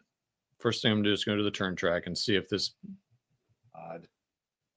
All right, so that limits something I was gonna do. I think so. Let me see. All right, rain. Rain. Makes Rain. creeks and stuff swell. We know that. Rain effects. Zone of control. Do not extend across ford or destroyed bridge hexsides. Okay.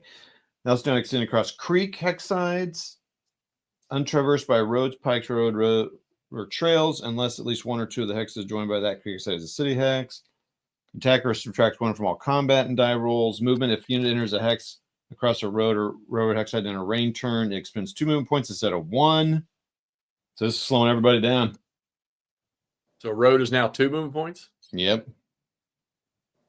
A unit entering a pike hex side expends 1.5. Are we going on pikes? We don't have any pikes on this one. Nope.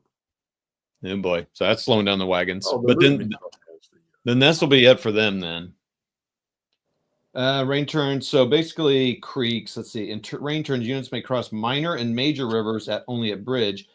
They may never cross at fords or destroyed bridge ferries. Units may cross creeks only across road, pike, or okay. Yeah, so that means so fords are out of the question too. So that means that DH Hill, where he's sitting, he can't be attacked from here or here.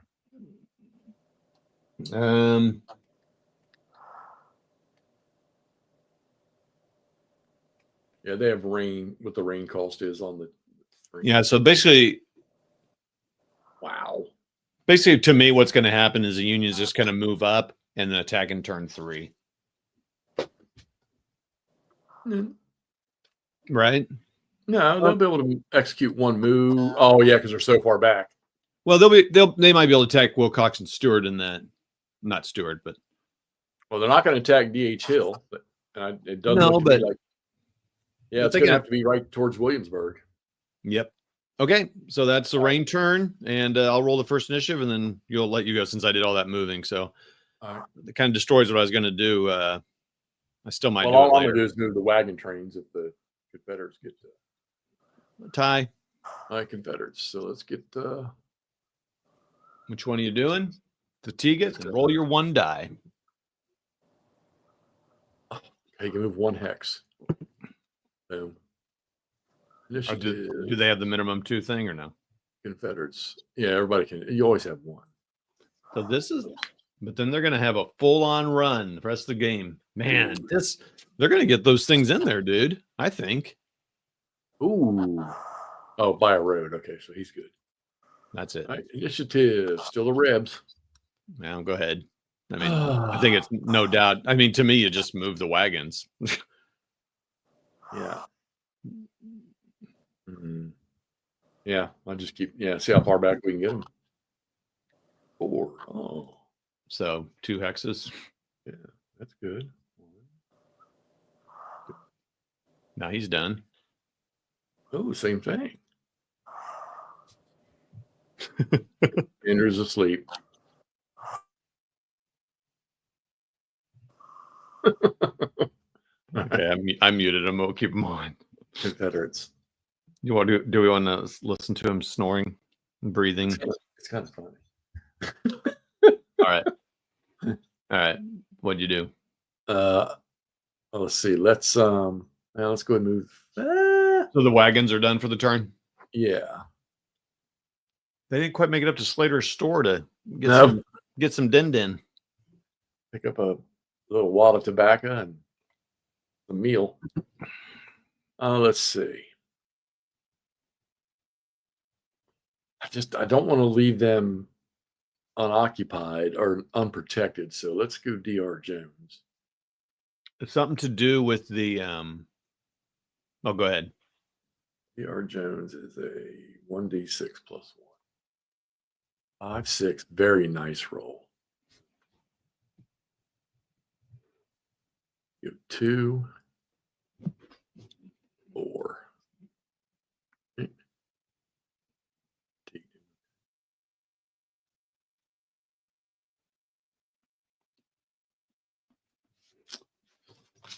Two, 4, 6.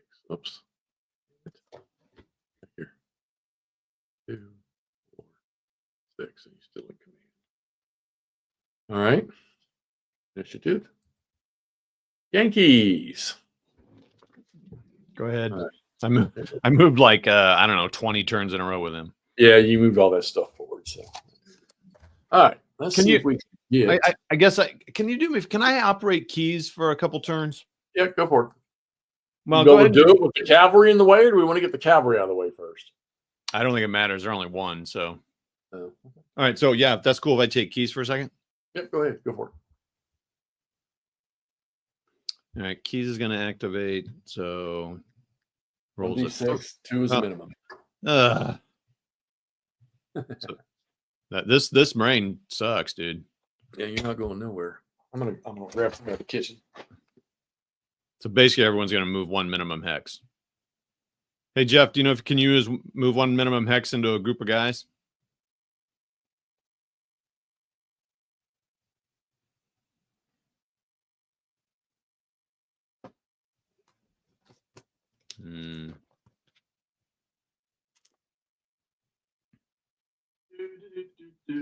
I heard you say, "Hey Jeff," and I walk out to the kitchen. So minimum move, okay? Yeah. So they got 3 movement. So during a normal movement turn, they would not be able to move in with Smith A, right? Because it'd be 1 movement plus 3. I thought we said they could always do 1 move. Okay. Well, if they can, then boom. Right? Camp says they can't see the Union movement. Who said that? Oh, Is your thing turned off again? I don't think so. Oh, there it goes. Sorry, everybody. And then I can probably actually.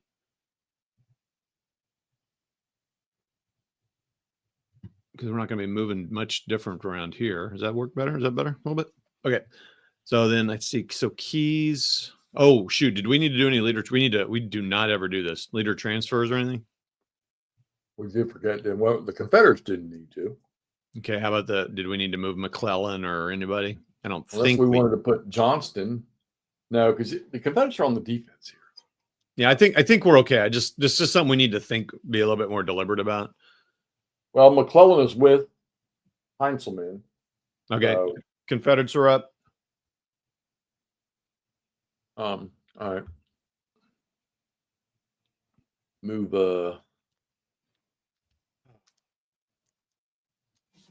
Do the Confederates get any points for having guys infantry past those lines?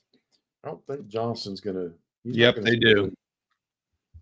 He's not So gonna 5 points for each Confederate infantry or artillery unit in New Kent County at the end of the game.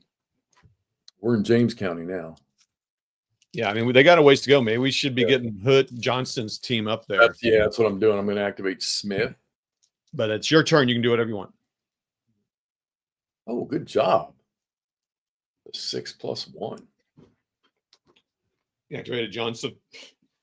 No, Smith. 2, 4, 6. Why wouldn't you activate the leader? Johnston, you can. He's a corps. He's the army commander. He can only do assaults. Remember? Sorry. And since we're on the defense, we're not. Can he add any support when they are attacked, or is he only good for offensive? He's just for grand assaults. That's weird. Literally. Okay. 1, 2, 3. Confederates. What's really funny is now, I don't really know if that makes a difference or not. All right, here's what I'm going to do. I'm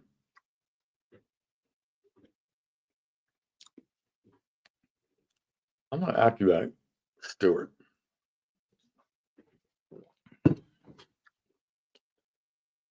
So I'm not centering. Why am I not centering on their movement now? That's weird because I have not changed anything. Have you moved anything yet? No, I'm thinking right now. Can you push your little button, the option button, so it moves? Let's see if it moves. Okay, good. Got it. All right. What are you thinking about for them? Block that that chat thingy. Or is that on mine?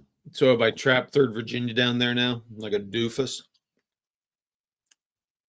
Can you block that chat thing? What's that? The bad chat thing in the chat. I can't. I'm not in Twitch, so I want to make sure that Summer Guard Dart Russia gets business. I want to support, make sure they get.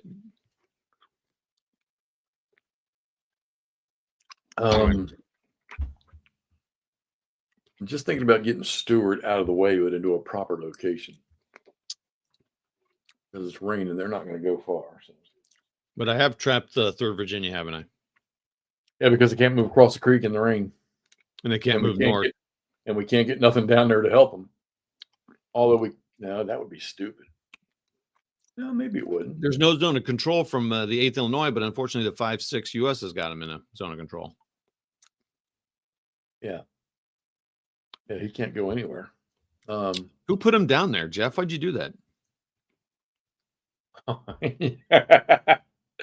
Wondering what we can do.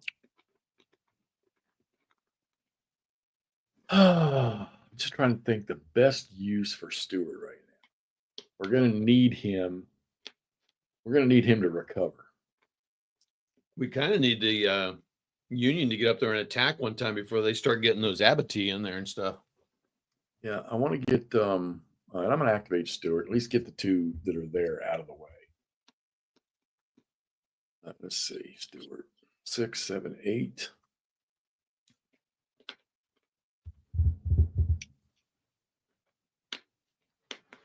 Man, I want to get that Union cavalry back there.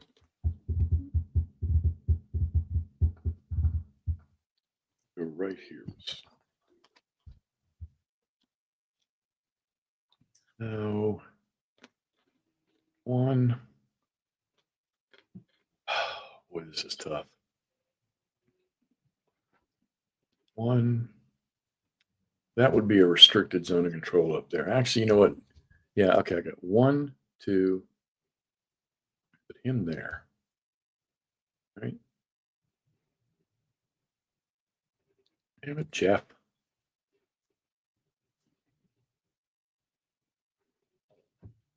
Him in Williamsburg. All right, we'll leave. 3rd Virginia can't do nothing, so. Initiative. Confederates, imagine that. Okay, so we can do DR Jones and let's do the artillery. Let's get him. Ooh. Almost kind of wish we would have left him in defense down there with somebody, but we get points, I guess. So 2, 4. All right, initiative. Yanks. I did Yanks, my keys thing last time, so go ahead. Yeah, I'm gonna do. It sucks the cavalry don't have a commander yet, so let's get the 8th. They're not going to matter, but let's get the 8th Pennsylvania. Oh, they can move in there. The woods are in the way. They could move into 4509 if that's what you're thinking. Yeah, that's what I'm wondering. But then, if we decided we wanted to get some fucking points, Pickett could slap them in the face. Well, no, they'd run away. I want to get like I said, I know they're not bothering anybody, but let's get the 8th Pennsylvania out of the way. 8th Illinois? No, 6th Pennsylvania. Oh, was it 6 or 8? I can't. Oh, 6, yeah. Okay. Confederates.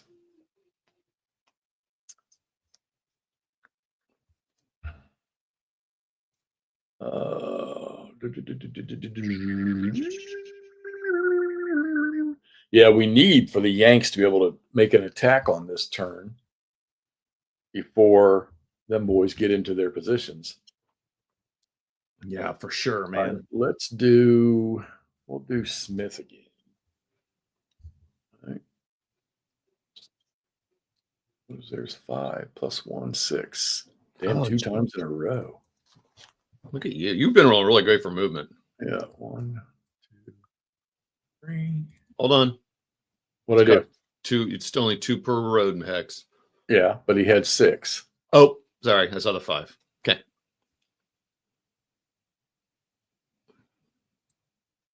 Here. 2, 4, 6. That help? Yeah. Well, with this rain turn, I think it's going to help us get through this turn quicker. Yeah. Johnny Ribs again. Dude. They've won so many initiative. Yeah, we're going to move. We're not going to move. I'm going to leave that guy with that wagon. Not going to move this. Again, I want to take it. They can't touch him, so shit. And we get points for getting the Rebs back in there, right? Yeah. The regular units. So let's move in because we need to get as many points as we can. So let's activate DR Jones. 3, 4. Yeah, I guess that's better than nothing. 2. Sweet little baby Andrew. It's like the third time he's done that with us, isn't it? I mean, it's his bedtime. He's going to bed. He's got to get up Yeah, early. I don't know. Is he working tomorrow? I don't know. He didn't say. Oh, I have no idea. I assume so. All right. Rebs again. All right, That's well, crazy, dude. We'll move the artillery. So I'm throwing, whoever said that, I'm throwing my dice across there. 2. I just thought, well, when you're done with this move, I got to run, have fun. Thanks, John, for coming on. I appreciate all of you guys who came on, hanging out with us, just watching a couple goobers reading rules and doing stuff. But man, I love this game. It's so much fun. It is, and It's like I fun. said, this is our first time playing it live. So, And I got to tell you, it's so fun to play it with you, to learn the rules together, and it's just much more relaxing. I'm not worried about winning or losing. I'm just having. It's just so. I'm sorry. So I'm going to work on Heinzelman here. It brings me great peace to do it this way. All right, Heinzelman, come on, Heinzelman, one time, buddy, one time. If I can get all meditative on everybody. 4. All right, so Hooker can. He'll move it here, everybody, soon. There we go. 2, 4. Come on, man. Load it up. Let's attack. Man, yeah, that's even with those keys guys. You know what I think we should do? Okay, finish moving your stuff, and then let me say something. 2, 4. Man, gotta get that horse artillery in to help. 2, 4. All right. Hold on, real quick. Billy Yank. Billy Yank. You know, one thing that would be interesting, Jeff, is if we like I'm kind of doing right this particular game. I want to handle keys. It'd be fun. It's like, Todd, you've got keys and Summer. Jeff, you've got horse artillery and Heinzelman. You know, kind of give us each commands that way. Maybe that'd be a way to do it. Yep. So we can John, we plan on doing some more stuff. What's up there, Jerry? How you doing, buddy? That might be a fun way of doing it too. That way there's a little bit more maybe consistency in what we're trying to do. So all right, I'll do keys again. Yeah, we got the 2-lane approach there. That's interesting. Yeah, because you figure the next turn or the next activation for Heinzelman, at least the one unit's going to be able to close for sure, because he always moved the one movement point. Okay, well, I need him. This is not what I was going to do with him, but I think this is a good idea because at least maybe we can get a potential grand assault on him. Yep. Okay, here we go. Good roll. Come on. Good roll. Come on. 3. You suck. That does suck. They're all going to fatigue. Rain, go away. Little Mac wants to play. Doggone it.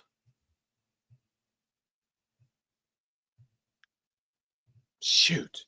Did you fatigue both of them? Yeah. Where's his third unit? Oh, yeah. Okay. Confeds. Oh, doggone it. What I hate here, Jeff, is I want to refute flanks, but then they won't be able to build Abattis. So don't. All right. The Rebs are going to pass. All right. Well, I'm going to move. Let me finish with let me do Heinzelman. All right. Come on. 6. Why can't you do that? why can't you do that? I'm sorry. It's the way it is, buddy.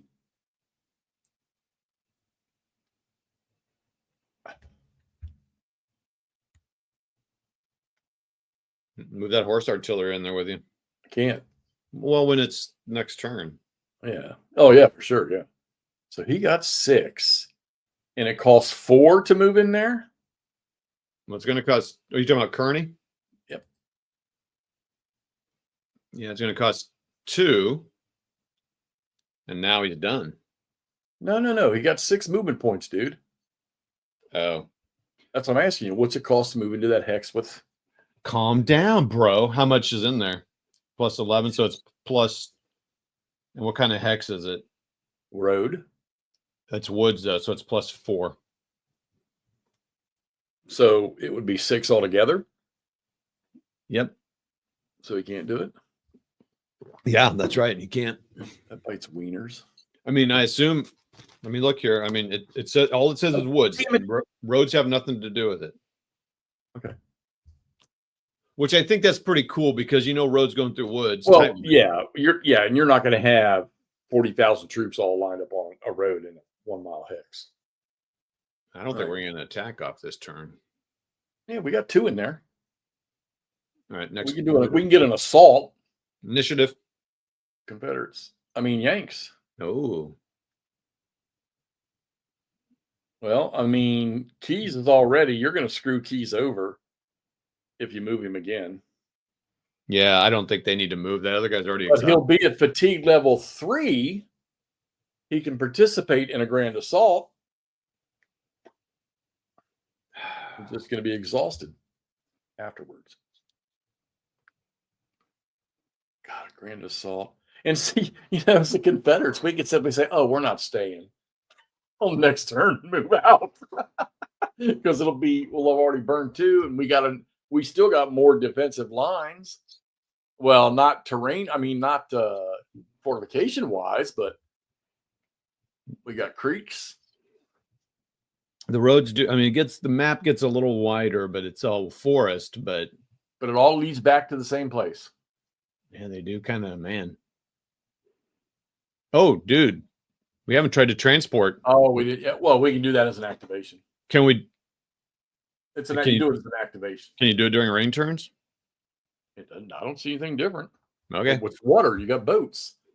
Well, I know, but I guess flooding and whatever. Okay. But I think that's where the +1 comes in. Okay, so you did your thing. Is it we did roll initiative again? Yeah, it's Oh no, we haven't done anything with the Yanks yet. Well, here I'm going to do something here. Yeah. Horse Artillery is going to move in with you. You don't have to roll. He can move 1. You don't even have to roll. Excuse me, everyone. Okay, initiative. Yanks. Federals. Yep. Federales. So you can do Franklin, but he's got to roll a 1 or 2 still for the first 2 turns. Hold on. Let's see. Embark. Yeah, because it's up till May 5th. So roll it. It's a +1 die roll modifier. So you got to roll a 1 or a 2. How about 6? Initiative. Johnny Reb. I don't think they still don't need to do anything. Pass. Okay. All right. Let's see. Is now the time to do it, or you want to? I think we need to try to push Keys in there. Take the risk. What, really? Why not? We need to get an assault, dude, or we're never going to make those boundaries up there. Changing my plans, bro. Well, no, what's your plan? What was your plan? Go ahead. Keys is stomping around. It doesn't. I'm not telling you. I'm No, embarrassed. what was your Right, plan? You want to move Sumner up? 3. All right, so let's go. So basically, everyone's going to fatigue. You know what? Hold on. Move Keys up with them. Well, that's not going to. Yeah. Oh, yeah, because yeah. Well, no, it's not. Keys is not going to matter because it's going to be. We do a grand assault. It'll be McClellan, but he should probably be with them anyhow. Oh, you think he should be with them during combat? Yeah, because we're going to want him in that hex. Just what happens if we have to do an assault?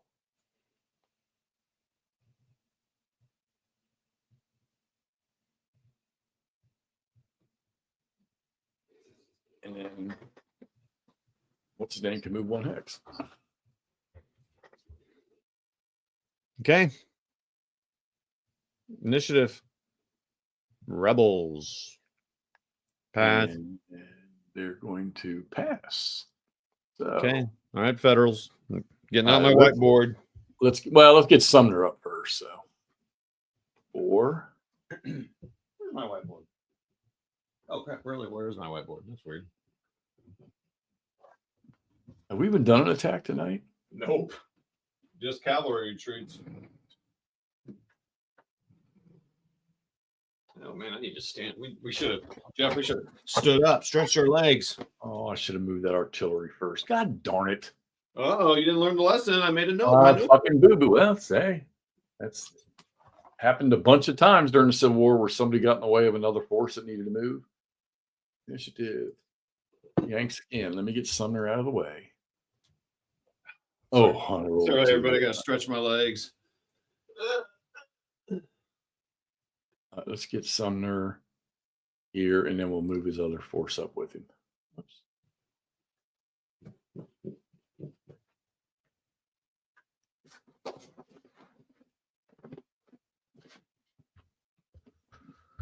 Initiative.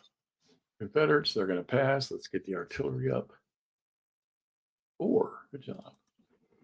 Good job. 2. All right. Initiative. Billy Yank. Let's get the other artillery forward. Oh, yeah. Good job. Pretty good, buddy. All right. Initiative. Rebs pass. Let's roll for Sykes. Got my Sykes mark. is a weak fucking unit. That's for sure. Yeah, I don't know what he's doing.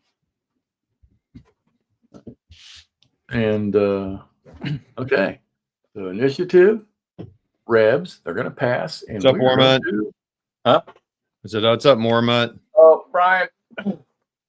No, we didn't let you in. You want to play, Lieutenant Laggy Ass? You want to play?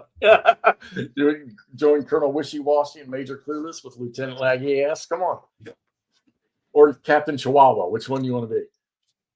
All right, what's up? All right, I guess we're going to do combat. Finally. All right, so here's how we're going to do this. Get in there. We want to zoom in on that attack, buddy. Oh, Zoom hold in.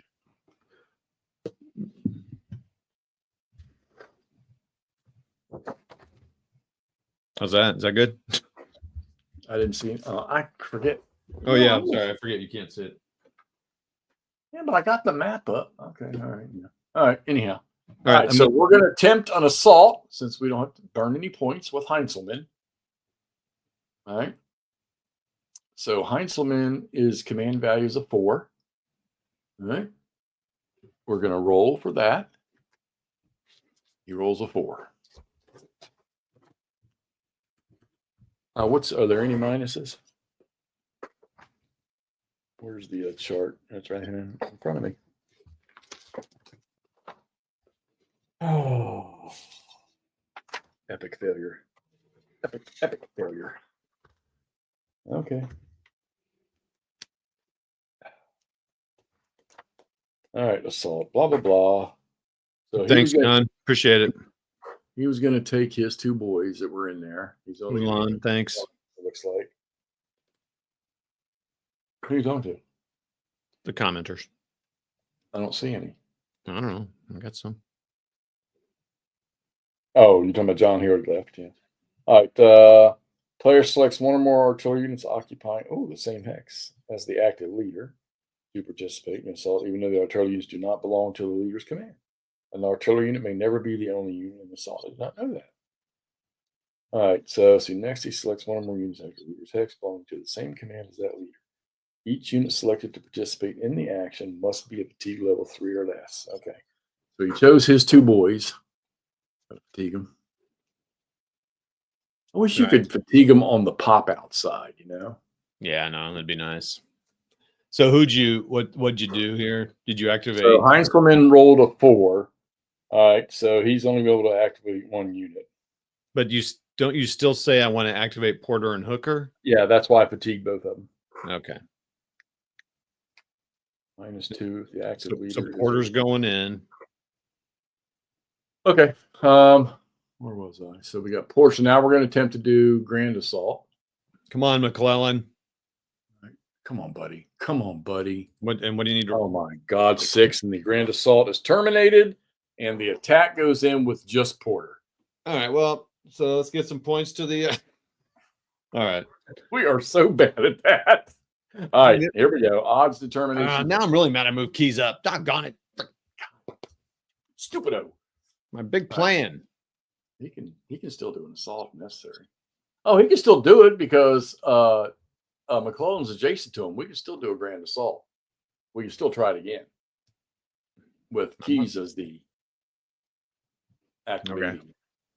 All right, so let's do odds first. So 21, Wilcox is in a readout, or whatever that's called. What's the benefit there?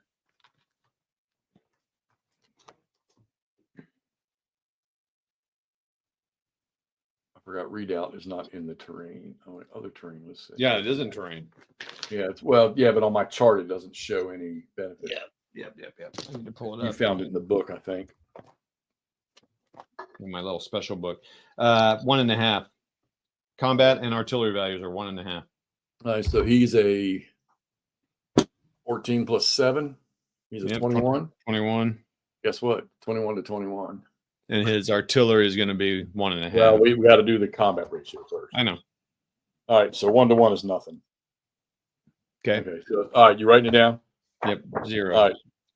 All right. So we got a nothing for that. All right, artillery. He has 2, and Wilcox has 2. So that's a 0. Porter's got 4. Oh, it's the black number. Yeah. So it's 4 to That 2. was their tactical value. Oh no, the green is their tactical value. All right, so 4 to 1. That's a +3, right? That's no effect. So there's nothing on that. Okay. It's going great. Assault action, they get a +1. Okay. Tactical modifier, he is a 3 and Wilcox is a 2, so they're going to get a +1 there. All right, man. They're going down. All right. Attack in a rain turn, -1. All right, never mind. All right. Game specific. Here we go. Nothing. Union panic, surprise, Stafford, our Hooker. No, that's Chancellorsville stuff there. Okay. Nope. All right. Defending unit is across a bridge, dam, ferry, or ford. Nope. Defending in a mountain hex. Nope. Defending attack up the ridge. Nope. Defending in a hill hex. Defending across creek. Nope. Because we already got the modifier for. Okay. So it's a +1 modifier. Wow. You need to roll a 6 and a 1. Here we go. You rolled a 4 and a 2, so that's a 5 and a 2. That's a +3 differential. That's good. All right, +3 on a. All right, defender has 14. So I'm pulling up the. Oh wait, it's combat value. So. Yeah, 14. Yeah, but when his combat value was times 21. No, because that would be it doesn't matter. See, that's where I think this is wrong. Yeah, it says not including entrenchment benefits or anything like that. So that makes sense, though. Yeah, so straight manpower because you don't have any more men just because you got the bunkers. Yeah. So 14 on a what? +3 differential. So 1 big D, little R. Ooh. All right, so let me mark that. That's a Confederate loss of 1. All right. So he's going to fatigue 3 times. 1, 2, 3. It's good though. He's going to take us manpower loss. All right. He's going to disorganized, and he's got a retreat. What's the little R? Retreat is 2 to 4 hexes. So let's go. I don't think we need to. Well, no, we got to go on a road if we can. So 1, 2. All right. He had 21. Push your little button so we can highlight that and move back since we're zoomed in. All right. 21 and a +3 is he gets to advance. 2 steps. He fatigues. Oh, he's got a fatigue, levels increased by 2 on that. Okay. All right. Who am I doing? Porter? Yeah, he's just done. Yeah, he's going to max out, so it doesn't matter. But he loses 2 manpower. 1, 2. Does he fatigued? He can't expend any more victory points. He doesn't fucking go disorganized, though. Little A, he advances. Wow. So, Heintzelman and him. Wow, can McClellan advance with them? He's a leader, yeah. I mean, oops, wrong guy. Yeah, I don't know what. I mean, do you want Heintzelman to? Because because we can still take one more. Oh yeah, see, it's not. He's red now, so that's not going to happen. That's not going to happen. But I think you kind of want McClellan in there, I would think. I guess. Yeah. That's sort of a victory. I moved the thing, so now the Confederates have 1 point. We still have 16 people with this at 11 o'clock at night. All right. That's cool, man. Good job. I mean, that opens up sort of. We got to get these guys off their zones of control off here, though. Yeah, well, okay, so that little breakthrough kind of makes this line a little crickety, you know? Yeah. I don't know. Do we need to mess with? Because McClellan's not going to be able to. Grand Assault's not going to mean anything. You got to roll for initiative anyway. I mean, oh, you're still thinking. Yeah, I'm just trying to. We know well, yeah, because now this changes what the Confederates might want to do. Because now if McClellan were to attack Longstreet, he's not attacking him through one of those redoubt sides. He's inside it now. And the same for D.H. Hill. So how does that work if half of the people are, if again, that affects Grand Assault? Yeah. Yeah. Are they? Wow. So tell me again. He's got 15 strength. Man. So is Pickett able to retreat out of that hex or not at some point? Well, he can, yeah. Oh, yeah. He can't move. He can't move zone of control to zone of control. Yeah, we haven't moved anybody. But I don't think they want to move. I don't know, man. Because now D.H. Hill, is he getting? I'm gonna.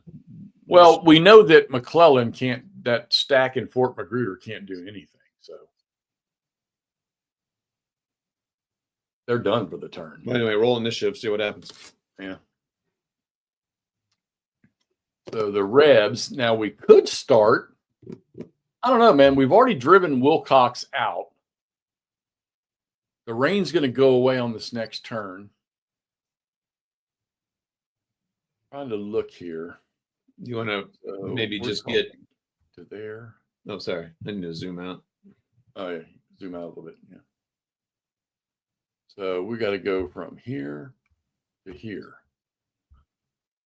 in 3 turns. No way, dude. Right? Yeah, I don't think so. I think we can pull.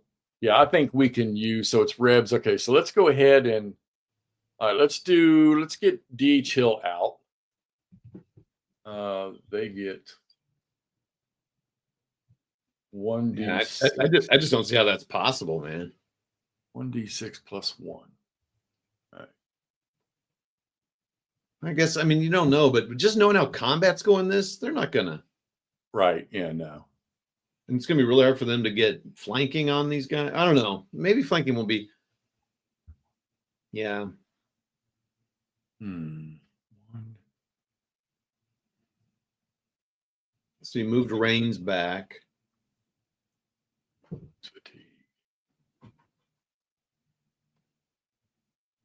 That's he can burn all of his right there. 1 hex movement. That's all. All right. Initiative. Yanks. The only thing we can do with the Yanks is we'll kill him. Well, we get attacked with the cavalry.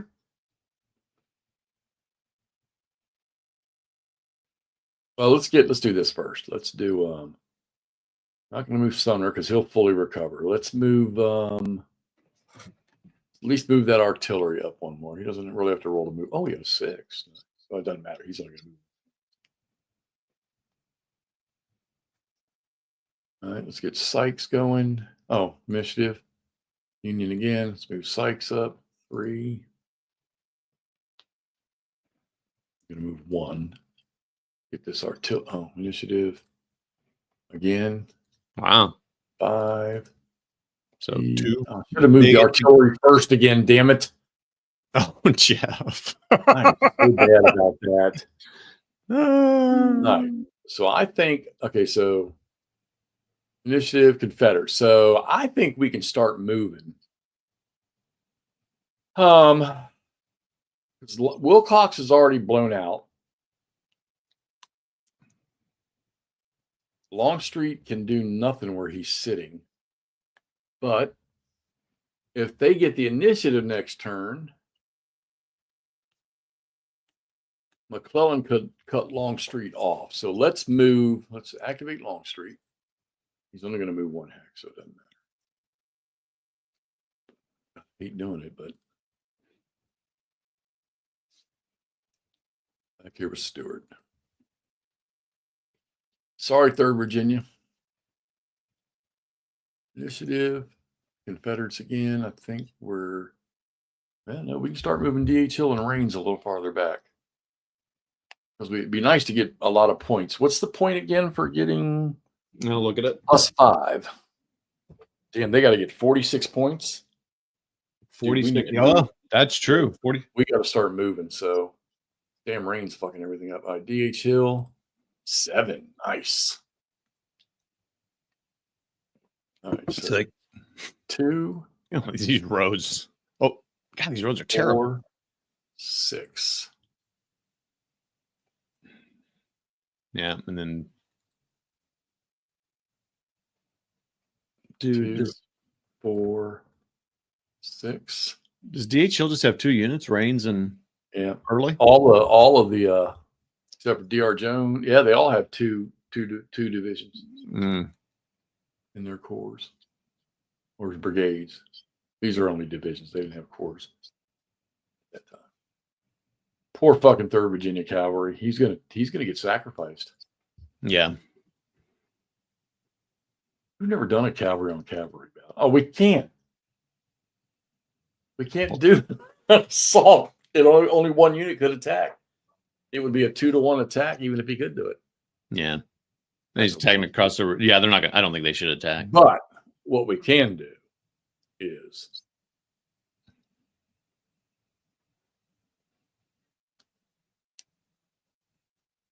What are you doing? 1 hex move. Initiative. Did you fatigue him? Yeah. Okay. All right. Wow. We got 17 people watching. But who's up now? That side. Well, I mean, initiative, but I don't think there's anybody else. I mean, why not move? Everybody's at yellow. I know. I don't. I think we should move these US, at least one of them, over to here.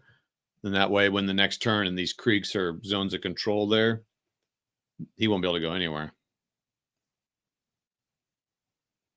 Oh, move one of the cavalry units down there? Yeah. One or both. Probably one. And I didn't know there was 2 there. That's zone of control. Oh, there is no zone of control. Oh, yeah. Is there on a? Does that zone of control end? I mean, you can't cross it, right? Because unless there's a road, they're going to be in riveting action and riveting and action pack. Are you just pulling our leg, Toll? I agree with you. I think we can move. Let's move one of them anyhow. Oh, it's 2d6. I'm sorry. 4. I can always move 1 hex. Damn, Union Cavalry is actually doing something.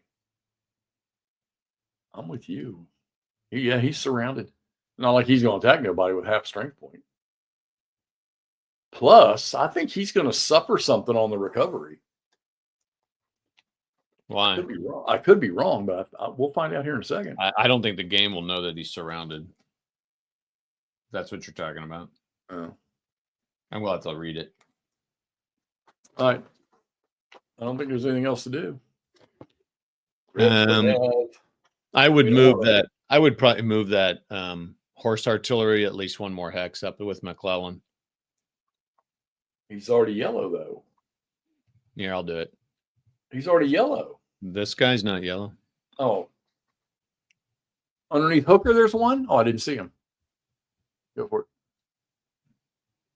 Oh, you did. Keegan.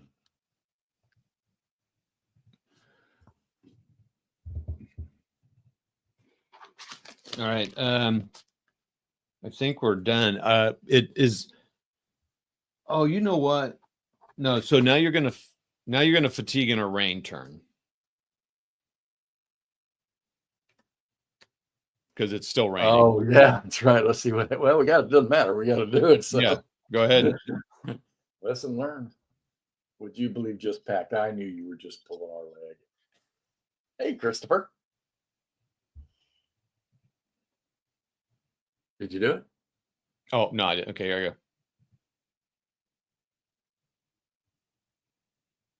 go. Okay, what happened? I don't know. People recovered. It looks to me like everybody's normal. Yeah. I guess, does it matter? Rain stayed exhausted. Early didn't. Why is Rain's exhausted? He was orange or red. No, who are you talking about? Reigns, him and the other guy only moved. Him and Early did the same thing. Oh. I don't know. I'm sure there's a reason. Probably something to do with rain. Let's see how the Union guys came out. So, Porter's exhausted, but he's green. He's white. Oh, he's got no fatigue, but he's exhausted. Hooker's full. Kearney's full. All of Sumner's are full. Wilcox is, man, they fucking beat him to death. Pickett's good. And look, Stewart's cavalry is back. Oh, 3rd Virginia recovered completely. Yeah, I was there's gonna no look at it. rain. I don't know, dude. I don't know. We still got, he's good. No more rain. And all the Virginia cavalry, except for the one that's pinned in down there, is good. He'll be able to move 1 hex, the 3rd Virginia. But he can't go zone of control, can he?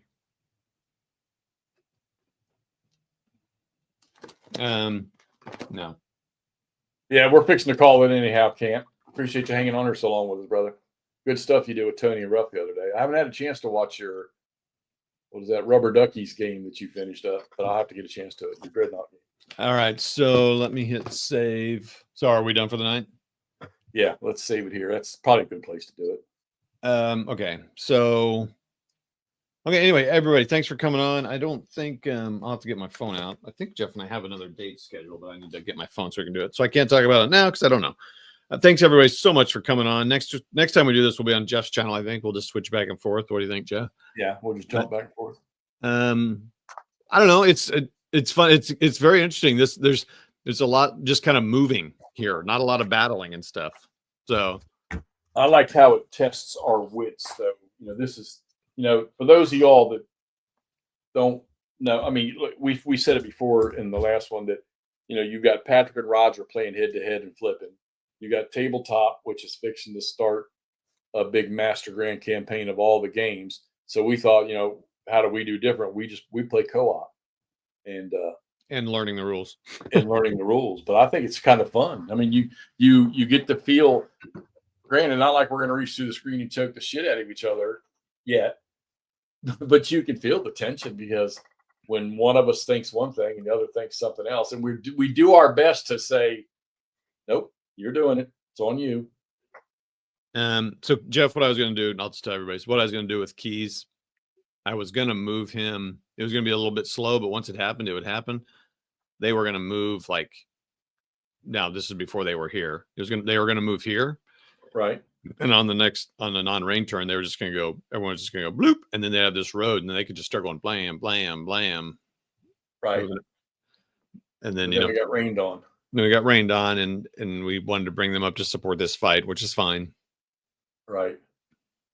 I mean, all right. So right now, before we hang up with everybody, what do we think the odds are? I mean, how? Okay. So there's no more rain. Nope. Three so turns left. Well, take a look at, okay, so let's say with all the units we got up top there, let's say with Johnston, the wagon trains, DR Jones, with Smith and DR Jones and the wagon trains artillery, how many points is that? So if we that's get them to that. where So they that's need to get? 5 with artillery and infantry. That's 25 points.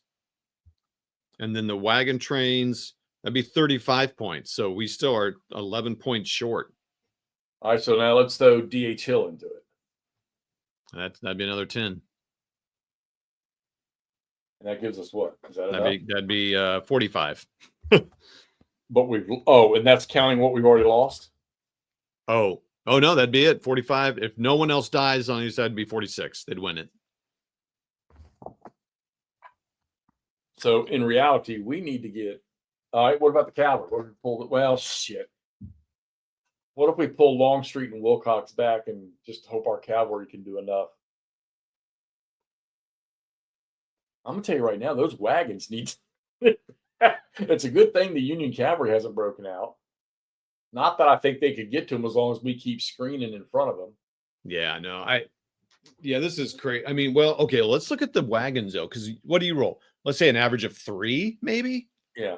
Are they 3 plus 1, or are they just 3? It's just well, they move like infantry. Infantry is just. Oh, yeah. So they'd be 1, 2, 3. That'd be 1, 2, 2, 3. Confederate infantry is 1d6 plus 1. And do I? No, hold on. That's a leader. I'm sorry. It's 1d6 minimum 2. All right, so 1, 2, 3, 1, 2, 3. But they can do an activate leader too. So if we had a leader, they could get a +1 out of it. Oh, okay. Well, DR Jones on that one and Johnston on that one. Yeah. So let's see. So 1, 2, 3 would move into 35. 1, 2, 3. So that'd be 2 activations. So we can only do 2 activations per turn because we cannot lose anything with them. Right. 1, 2, 3. 1, 2, 3. Oh my gosh. So it's going to take them all 3 turns to get to New Kent Courthouse. And that's if they get an average of 3. And Wagon A will have to push it like that. I don't know if they can. We may have to push an extended march. Because remember, there's also, we don't do this very often, force march. But I'm not rolling for that because I know what's going to happen. Yeah. Well, so that just means also that we're going to have to. So I mean, what I love about this is like, I don't see any way for I was saying, oh, there's no way the Union's going to stop them. But I'm like, I don't know, maybe they can't even make it. They might not. Well, let's say even if they did, if the Union throws some more casualties on them. Yeah, but what's the point differential? I mean, what is it right now? 1 + 1 Confederate. I mean, they're not going to eliminate a wagon train. No. I think, and we're not going to push them to D and I unless we think we should, which maybe we should. Oh, this is what's so fun about this. Is like, what's cool about this is like a totally different kind of thing. This is not really about battling so much. It's about the moves. Yeah. Strategy. Smart movement. And this is great. Well, you got to hope. You got to assume that if we do leader activations, that's going to be a 1d6 + 1. We got to hope that over the next 3 turns, they get a couple of 5s or 6s. I mean, Jeff, you used all your 5 and 6s today. So you're up next. We play next. I roll 1s and 2s for movement and 6s on everything else that kills everything. And these fucking scenarios are well designed, man. We haven't had one yet that was just a no-brainer. Well, I mean, the one we won, it was a last-second victory. Right. Man, this is awesome. All right, everybody, we're going to hang up here. I think Jeff and I are going to talk for a second after to kind of plan for the next meeting, but 2.5 hours, had 27 at one point, 10 now. Thanks. Oh, not Jay jumped on. I didn't see it. Hey, what's up, man? I don't know if you're probably not still on anymore, but Camp told me, all of you who jumped on, appreciate it. Good times. Jeff, thanks again for that. We're going to end the stream, and we'll see you all next time. It might be Tuesday, but I might be thinking of a different thing. I don't know. I don't think so. Anyway, well, you'll see the notification come up on both our channels. And we'll see it. Hey, thanks for jumping on, Chris. Appreciate it. Go check out Not Jay's channel. He's got a nice regular show. What are you, man? You're on over the 100 shows. That's really good. All right. We'll see y'all. Bye.